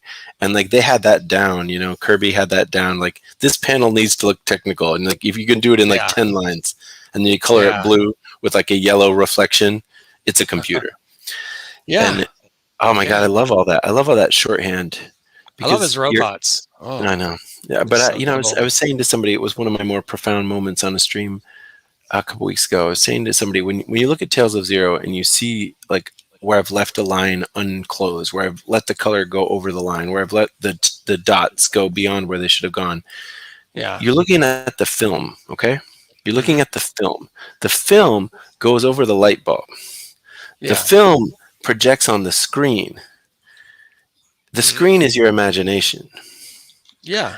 So you're not watching the comic on the page. You're watching the comic in your mind. The page is just a film strip that allows you to see what's in the mind. And that's how it came. Exactly. That's how we all read comics back in the day. Like, you know, you look at how the X-Men worked and like Wolverine's jumping. Well, there's no background in that shot because it's just him jumping. Yeah. And then the next panel, he lands on the ground. And it's like the kinetic energy of moving panel to panel and the sense of motion. And then when you turn the page to a double page spread and it's all there, it slows you down and you're like, oh man, we've arrived somewhere. So it's just the way that Cam said, exactly. It's about setting a stage in a reader's mind. Not everything has to be high resolution detail. Absolutely. And it's what effective for storytelling. He's right. Yeah. I think that Tales of Zero, because I'm a dinosaur and I'm hopelessly out of style, is like, I hope people will see that that's what we were doing. Yeah. You know, that like I'm bringing back something where this used to be just the way things were. You know, you need the spaceship, you need the thing in the background, you need the trees. Okay, I got it. Spaceship, trees, thing, panel, done, moving on. It's not that we're taking shortcuts. It's that the reader doesn't need to dwell on that. The rhythm of the eye movement from panel to panel is like the rhythm of the drum beat in the song. You know, if you draw every panel with a complete background, that's a very boring drum beat. It is. Instead, you want it to be like boom, boom, boom, speed up, speed up, speed up, speed up, bam, slow down. Yeah. Boom, boom. And then just a few panels, you have the entire background that you need. And in the other panels, you need just the motion. Where the eye will read. The motion is the key. Hey, let's take a minute and we're going to look at something I did with Matt, the artist on Tales of Zero, the main artist. We did a 6-page story together last year. Oh, and I thought it would be fun for us to just look at it together. Let's do that. All right, you ready, everybody? We're going to have a little story time. This is funny because this is a story with almost no action in it. So it's going to not do all the things you and I were just talking about, but it does do some pretty cool things. All right, Jordan, Cam, JB, everybody in the chat, we're going to watch a little movie. A movie in your mind. Yeah. But when I first saw Matt's art, you know, I hit him up and I was like, hey, I want to color a piece that you did. So Matt Queen, he's the main artist on Tales of Zero. He does ink stuff, really a lot of hatching, and then he comes at it with a Japanese brush and he really blonks the ink on it. And it's just the most sensational thing. It looks like a photograph, except it's so full of texture, you know? And so I would see some of his stuff and I would put my colors behind it. And I was like, oh man, we have something here. We have something where with your inks and my colors, it makes it look really realistic in quotes, but nothing is real. You know, your inks are just splotches and my colors are just colors. Like nothing is real, but somehow it has that magic, you know? And so in this piece, you see us trying to work out our style and having a lot of fun. So let me put it up and we're going to read it together. It is called, hey, do you want to come on? JB, do you want to come on with us and chat a little bit? I'm sorry. You probably can't. Oh, Dillard's giving us a shout. That's fine. But all right, let me do this. But JB, if you want to get on, just boop. Yeah, you know how to do it, right? I sent you the link. Okay. Story time. Here we go. We're going to read this thing. It's called Better to Sleep.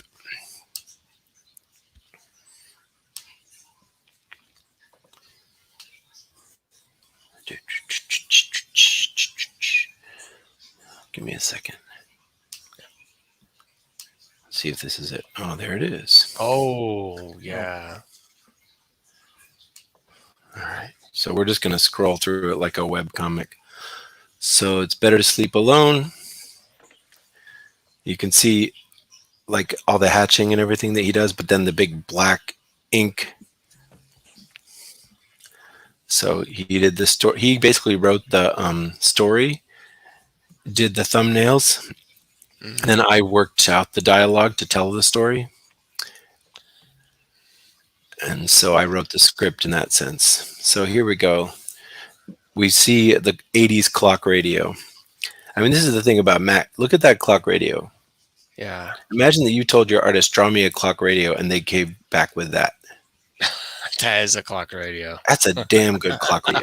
I mean, you could pay 100 people to draw you a clock radio. None of them could touch what he did. Look at it. Look how freaking good it is. Detailed. My God. But when you zoom in on it, it's just smudges of ink. It's not a photograph. You know, it tricks your eye into thinking that it's all there, but it's not all there. You know, it's like the trick of the eye. It's so good. So the clock radio says, authorities tell us the outbreak will reach its full peak in the next 2 weeks. So full lockdown protocols will be strictly enforced. After which, the basic shelter in place will continue another 2 months. Then we see our main character shaving, and he says, then after that, there'll be another peak, right? Tap, tap, tap. He taps the razor on the sink. That's like Jay Lee. But you see all the grit and everything? Yeah. The scrapes and everything with the inks?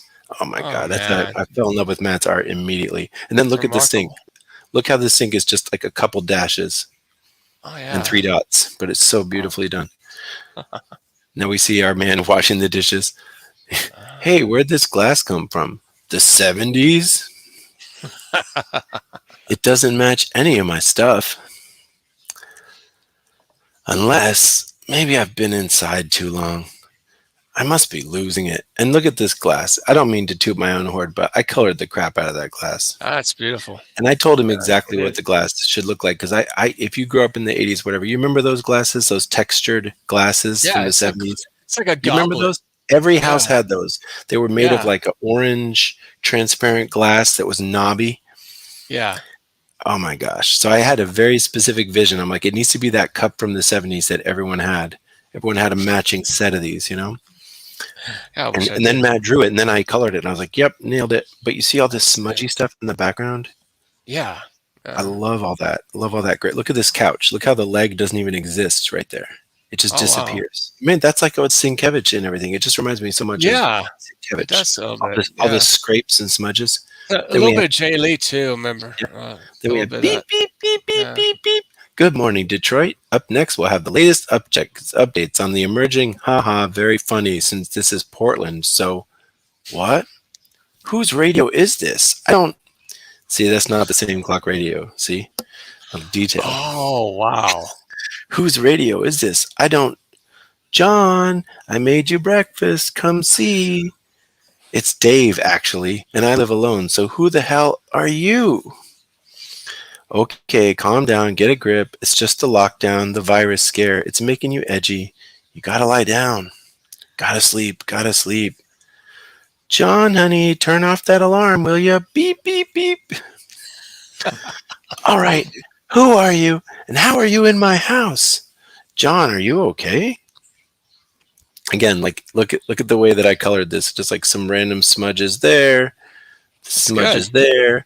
To me, and then look at the smudges here. To me, this is like, I would read this. My eyes get excited looking at this. I like that. Yeah. Because it reminds me of Sienkiewicz. It reminds me of how things are printed, you know, where the hair doesn't complete and the color kind of misses and goes onto her body right there. Yeah. I'm calling the cops. Why are you acting this way? The phone is dead. How did you...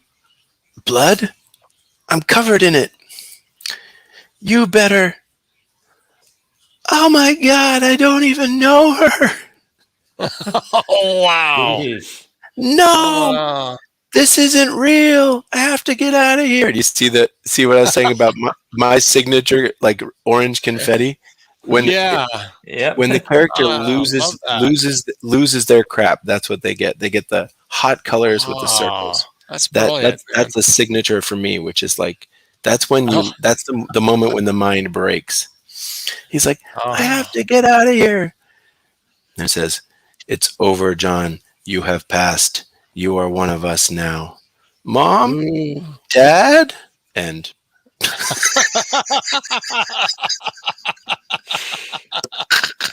that's effing brilliant, my friend. Isn't that right? Wow, great job. And then the payoff in this page is just like the reader Hey. does not think it's going to go this direction. Hey, Smurf. Yeah. Yes. One of my other projects I want to do is a horror anthology. If it's for your permission, if we can add that to the anthology. Oh yeah. Well, I mean, it's in an anthology right now, which is called Containment Breach, and it was put out by a group of creators called Fugitive Poems, and they're really awesome people. So you can get that from their Gumroad. It's also in Comixology, but you know, we did sign a kind of like a contract that each person still owns their story. Okay. You know, so like Fugitive Poems is putting it out right now, but the story does belong to me and Matt. So, you know, at a future time, if another anthology wanted it, I'm sure that could be. I'm sure those terms could be worked out. Okay, beautiful. So, so anyway, that was what we did after we had done about like 6 or 7 pages of Tales of Zero. We took a break and did this together. That's great. And I'm glad you like it, but I hope everybody can see like a lot of the trademarks of the way I color are right here. Oh yeah. Where it's like, you know, it's okay that the hair doesn't line up. It's okay that this thing drips out of the thing. It's okay. You know, it's like you're going for that impact and you're going to drive the eye to the most salient point on the page, you know, but then, yeah, this little orange confetti. That's my version of Kirby Crackle, you know? Yeah, it is. Where it's like, I invented a thing, you know, where like blood crackle. Yeah. Mostly when you see like circles and hot colors, it's like a party. It's like a birthday. It's like, yeah. But I've taken those hot colors to mean like, dude, you just lost your mind. Like there's no going back. Something in you just snapped is when you see that. That's when the blood vessel in your brain breaks and there's no going back. And so in Tales of Zero, that's, you know, Zero has that moment where he realizes that not only is Rick gonna die probably, but it's his fault. Right. You know, so I'll show that. And again, Zero is a person who's incredibly selfish, incredibly self-serving. He doesn't have many moments where he thinks of the well-being of others. So just for him to have that moment right here. Oh yeah. Oh, I'm sorry. Hold on. I'll call it up again. It's great. I really know how to use YouTube. Don't worry. Yeah. I get it. I haven't even done any live streams yet. Well, I'm going to do it very soon. So I have a lot to learn myself. Yes. Let me see if I can zip down there and I'll show you the comparable panel in Tales of Zero. Is that moving? No, it's not moving. Where am I? I'm like lost in my tabs. Okay. I get it. It would have been a great transition if I could have gone right from one to the next, but we'll see. Right. Listen to you. And then while I'm doing this, let's chat with Matt a little bit. So Dan did really well with Adobe Kroger. That was amazing to see. He really blew it away. It was so good, right? Yeah, it was almost 200%. I know, and that's the sort of thing. It's like you have to have growth. You have to have like returning readers. You know, people who like want to see what you do next, and then add more people to the gang. You know. Yeah. So I really am proud of him for that, because if he continues at that level of growth, you know, it's just going to be incredible. Hopefully this is it. I'm sorry, guys. I keep reloading the same page. I can't. There we go. So there we go. You see Zero with the same orange confetti. Carl Ritter's yelling. But that's the same orange confetti, you know, where he loses his mind. You know, he realizes that like the blood is on his hands. You know, if Rick dies, there's no one to blame but him. He's the one who told him it would be a great idea to come out here. He was the one that told him, hey, you know, we're going to do on this great trip, and you wouldn't mind paying the bill, right? He not only tricked Rick into coming on this adventure, he got Rick to pay for everything. He did. God, he's a smooth talker. But that's a Zero way, you know. He's like he's a very smooth talker, and but in the end, you see what I like in this section. Oh, there's Ryan Wynn. Hi, Ryan Wynn. A young 254 been here. Jordan B. Yeah, Ryan. I was just telling you about how I invented my own thing that's like Kirby Crackle. It's called orange confetti. Orange confetti. I like that. It appears around a character's head when they mentally snap, and it only appears around their character for that one panel where they hit the breaking point. And so here's Zero's breaking point, where he for a moment realizes that he's probably caused the death of Rick, and and then of course in the I don't know if Ryan, if you read the short that I did with Matt last year, but let me put that up just so Ryan can see it, because Ryan is somebody whose visual good. instincts I really admire. So I dig Have it. you seen Apex? Have you seen the colors that Ryan is doing in Hammerella? I've seen the campaign Yeah, before. you should It's been check a it while out since because okay. I'm a person that I like different ink styles and I like different coloring styles. And the way that he's coloring Hammerella, that's just, to me, Is it still on just, Indie? oh Is it still available? it's in demand, I think, right now, but it Okay. gets me super excited. So yeah, Ryan, since I really respect your visual language, I'm gonna try to show you a little trope that I'm inventing. It's my own version of Kirby Crackle. I call it orange confetti. Orange confetti. Yeah. So here's the original. Here's the original if I can pull it up. And if you've never read this story, this short story, I'm sorry that I'm about to spoil it for you. There it is. There's the original orange confetti. Oh, it's beautiful. It is. And when I had that idea, it was just like, it's like in the Tom and Jerry cartoon when someone hits a wall and like little birds whistle around their head. It's like that. It goes back to like the foundations of cartooning, that when you try to show the person's inner state of mind by surrounding their head with something. So the drunk person is surrounded by bubbles. The dizzy person is surrounded by those tweeting birds. And so this is like you're seeing. Oh my God.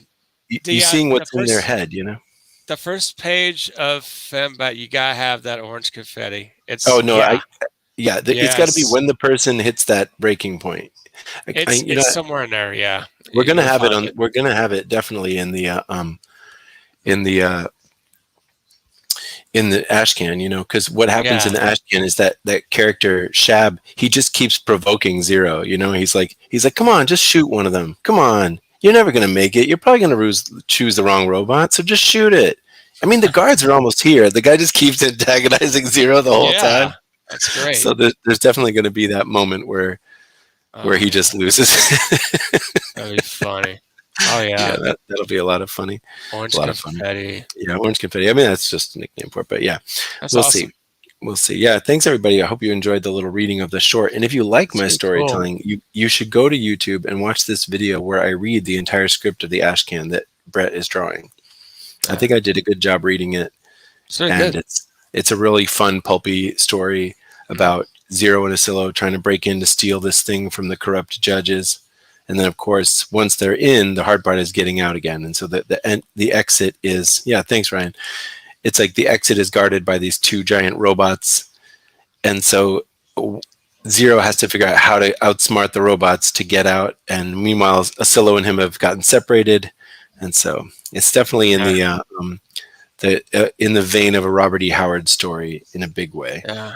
Where like the Asilo represents that sort of strong, silent type that Conan is. And then Zero represents the fast-talking swindler type who, in the end, like kind of needs help. Needs help. Like Asilo's the one who gets him out of the jam, usually in every story. Yeah, it's like the Han Solo and Chewbacca dynamic, but a little different because Zero actually is an a-hole.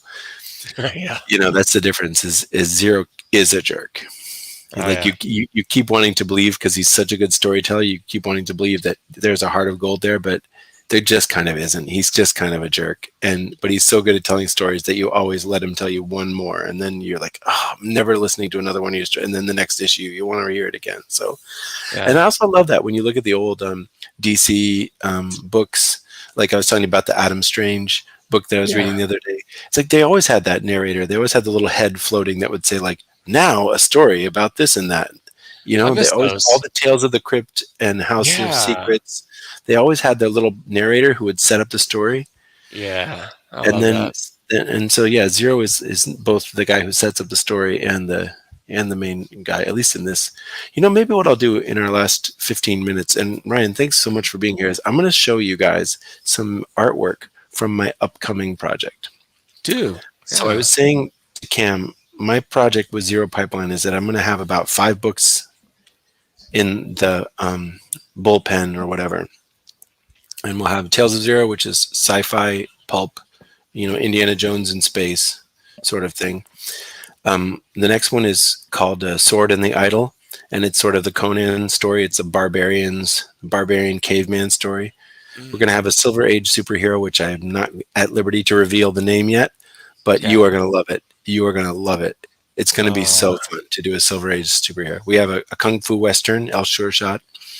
And then yeah. JB and I are working on a mech robot story, which is going to be great. So those are the 5 titles. And then I was telling you, I have Cinegraphics. That's the one that's just me. I'm going to do it. And that's going to be, so, we have the art teams working in advance. So we fulfilled Tales of Zero, let's say middle of June. And then we launched Sword in the Idol.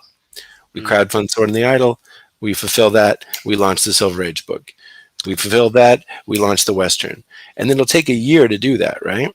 And then by the time you've finished a year, people who got on the 3rd book will want the back issues of the 1st book. Oh, that's fine, Ryan.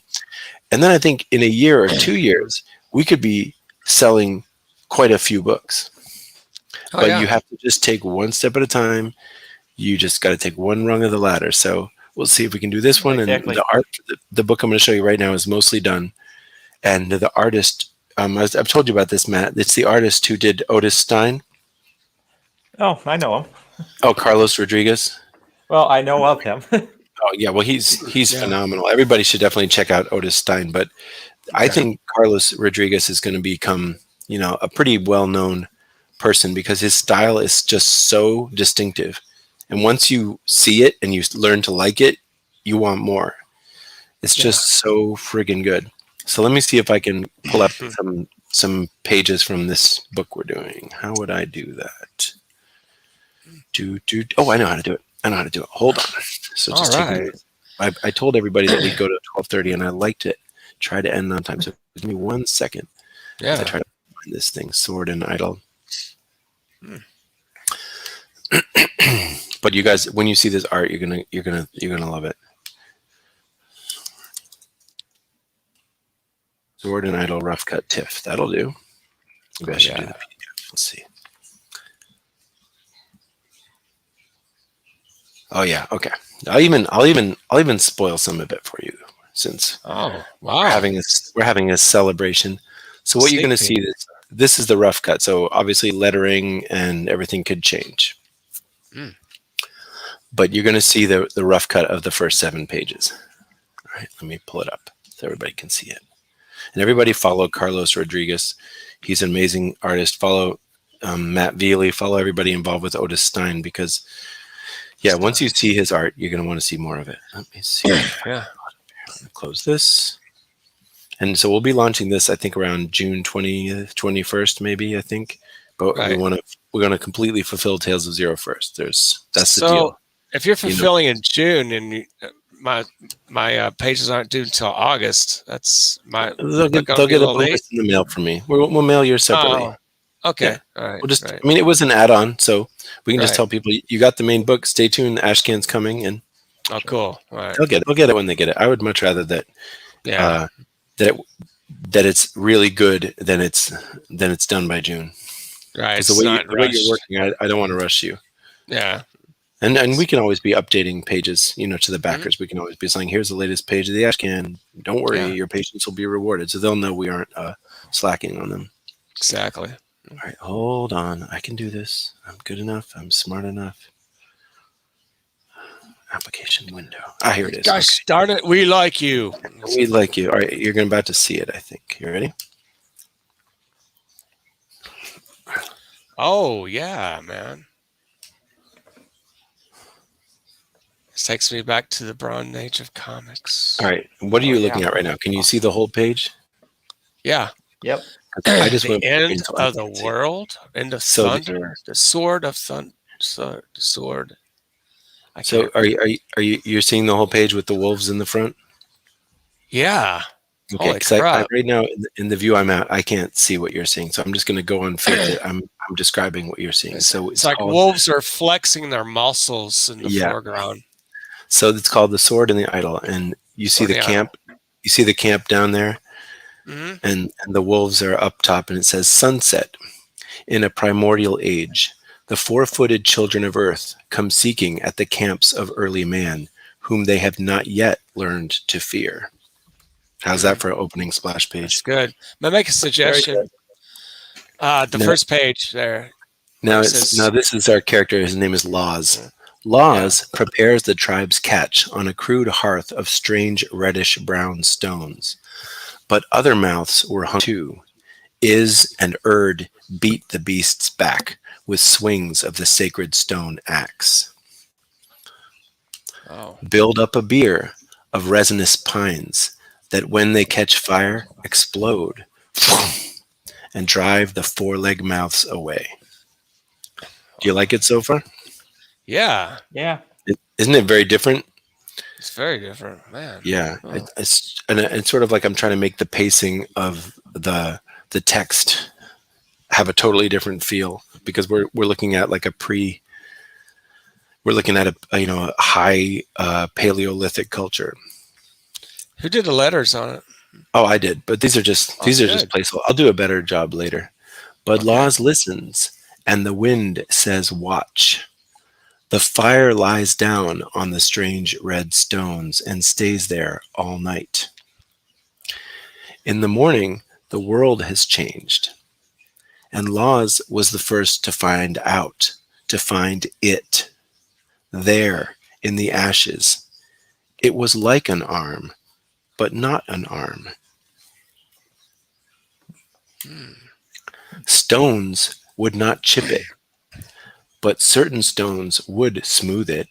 Sha, sha, sha, shaka, shaka, shaka, shaka, shaka, shaka, shaka, shaka, shaka, shaka. Then the crowd gathers around him. It is like an arm, but not an arm. It is like an arm, but not an arm. And he says, it is like an arm, but not an arm. The forging of metal unlocked the modern age, and the tribe of Laws made villages and homes and found new threats. Bright-haired invaders from other stone axe tribes. So basically, it's the story of the first person who had a sword. That's great. Nice. Oh, wow. Wow.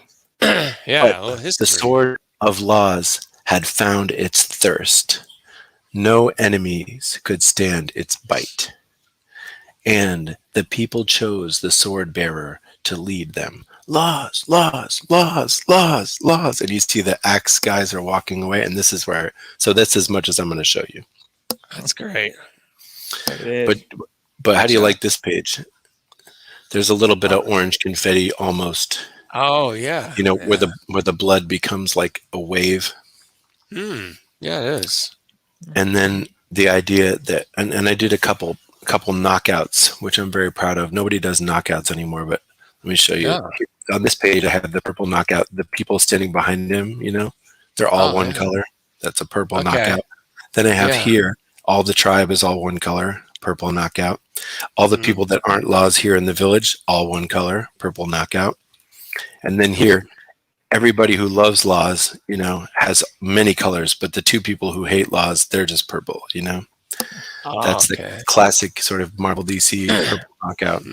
Yeah, save time. But also it tells the story. Who's on whose side emotionally, just by the color. So there you go. For all you folks watching, that was a sneak preview of our next book. Totally different art style, totally different story. But did you like that, Ryan? Did you like my story? Did you like my narration? Did you like my terse script where I only spoke in like 4-word sentences to put you in that Paleolithic rhythm? Yeah, I totally agree. Knockouts rule. So so the basic story of The Sword and the Idol is that, this guy who was just the cook of the tribe accidentally, smelts this iron bar. He didn't mean to, he's just trying to cook these little rats. But then he makes something out of it, and they all don't know what it is because there's no word for a sword. So they're like, well, it's like an arm, but it's not an arm, right? That's what they keep saying. Mm-hmm. Then once he shows what he can do with it, you're too sweet. Ryan says, I want you to read menus to me. Slide into my DMs. We'll hit a late night Denny's. I'll get you a milkshake. I'll get you a milkshake and the can, We hang out the International House of Pancakes. Why not? Yeah. So anyway, so once he shows what it can do, right? Then they all want him to be the leader. And previously, the family whose trade it was to make the stone axes had been the leaders. So the story unfolds over 3 generations of like what happens to the 2 families, the Stone Axe family and the Sword family. Wow. And it's like, and again, it's actually not an original story. The story is by Lord Dunsany. And so Lord Dunsany was an Irish writer, wrote in the 1900s, 1910s, and was a huge influence on Lovecraft. Oh, wow. So all of his stories are in the public domain. So I'm doing this, and I think I give credit to Lord Dunsany on the first page. Right. I can go back there and see. Yeah, so it's like script and color, Peter Paul Smith, lines, Carlos Rodriguez, based on a story by Lord Dunsany. So I take Lord Dunsany's story and I just bring it to life in this Conan-esque world. But Carlos does all these crazy things where he has like, the Paleolithic people are wearing hoodies and stuff. It's so great. Carlos just drops in all these great visuals that are just like, the Stone Age people, they wear hoodies, and the throne looks like a recliner, and it's great. So again, like you're saying, Apex, it's like it could be a post-apocalyptic, right? How do you know? How do you know it isn't in the future? How do you know this isn't like a post-civilization? So yeah, it has that timeless quality. It does. Yeah. So we're excited for that one. And then, like, I say after that, we're going to have a Silver Age superhero, which again, the art style will be very different. Storytelling style will be very true to the, Silver Age. But I know you're going to like that one. I know I'm going to be very intrigued about the Silver Age. Because that one is, it's like the Green Lantern of the 60s mixed with the, in the 40s, they had the Blonde Phantom. Yeah. Yeah. And the Phantom Lady. Yeah, Phantom Lady. The Phantom Lady. Oh my gosh, those are so good. So we're trying to do a piece in the style of the Phantom Lady, but kind of told with the 60s visual storytelling, but in the 40s. So the Phantom Lady and the Blonde Phantom, those were 40s, right? So those would be Golden Age. But it's like we're going to do them in the Silver Age style, and then there's going to be a time travel element. Okay. So that'll allow the 40s elements of the story to be really 40s, because within the world building you have something to compare it to. Right. There's a present and a past. So when you're in the storytelling looking at the 40s, everything has to be the 40s. The way they dress, the cars, the phone, everything is referenced. So if the character picks up a phone, we reference the 1940s phone. Everything is super referenced. That's cool. So that one's going to be really, really fun. I know you will enjoy that. I'll buy into that, definitely. So, yeah. All right. Well, I've got about 3 minutes to close this up. I'll thank Matt Trin. Thanks so much for being with us. I'm going to back McKinnon Chronicles on Indiegogo. I know Apex is going to get 2 or 3 of the NSFW. And he's going to have them hanging on his back wall next week. Ryan Wynn, thanks for dropping in. And yeah, Ryan, if you want to book me as a guest on your show, I would love it. We are definitely going to go in demand. And wait, do I even know how to go in demand? How do you go in demand? I think you got to set it up before you launch the campaign. Really? Uh-oh. Yeah. You better set it up. Well, I better check it out since we just went over the mark 30 minutes ago. Yeah. Right. Whatever. I'll make my stuff available. That'd be great. One way or the other. But anyway, thanks for having me on. Thanks to all my guests. I hope so. I hope I can put links in the description. What if I didn't even make it go in demand? What a funny guy. I'm about to. Thanks, Johnny. I'm going to try to put it. Put links in the description. It's my first time. I don't know what I'm doing. I have to learn it too, man. All right. Let me see if I can put it in the description and see if you can still back it. I hope so. Goodness gracious. Gosh, I know. It says you got 3 hours left. I thought I could make it tonight, right? Oh, good. It says I have 3 hours left. Perfect. Oh, that's right. Yeah. You know who told me that? Thank you. Commie Mark. Oh, Commie Mark. Commie Mark. Yeah. He said that the thing to do is you launch a campaign at 3 a.m. Because, and he gave me the reasons. He said it's measured by midnight in California. Okay. So if you launch your campaign, if you're on the East Coast like I am, at 3 a.m., you will get all 30 days or all 60 days because it won't reset until it's midnight in California. Whereas if you launch it at whatever time you want, you actually lose a piece of that day. That actually makes sense because this makes sense. The Kickstarter is always looks like it's a day longer than Indiegogo. Yep. Yep. Yeah.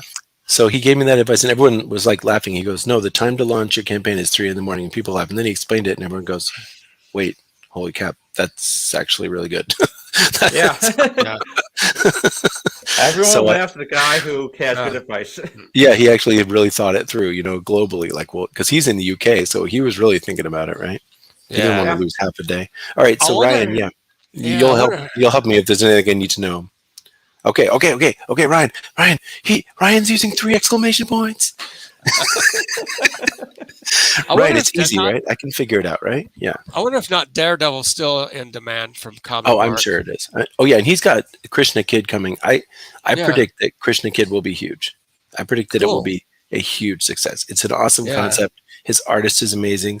The appeal to people around the world, either from India or from anywhere in the Hindu culture sphere, and then people who are like new agey people who want to think that Krishna is cool or whatever. There's a big audience. That's what I'm saying. It's a big audience, right? You should have a Comic Mark on. Yeah, Oh yeah, definitely. he's great. He's great. But I mean, Yeah. but when you see the art style, and I think he's going to be really true to the Krishna stories, kind of the miracle stories of the young Krishna, mischievous, getting into trouble, Oh, yeah. learning little lessons. It's going to be like, Dragon Ball Z kind of Oh, good. mixed with the Hindu legends and everything. I think it's going to be really good.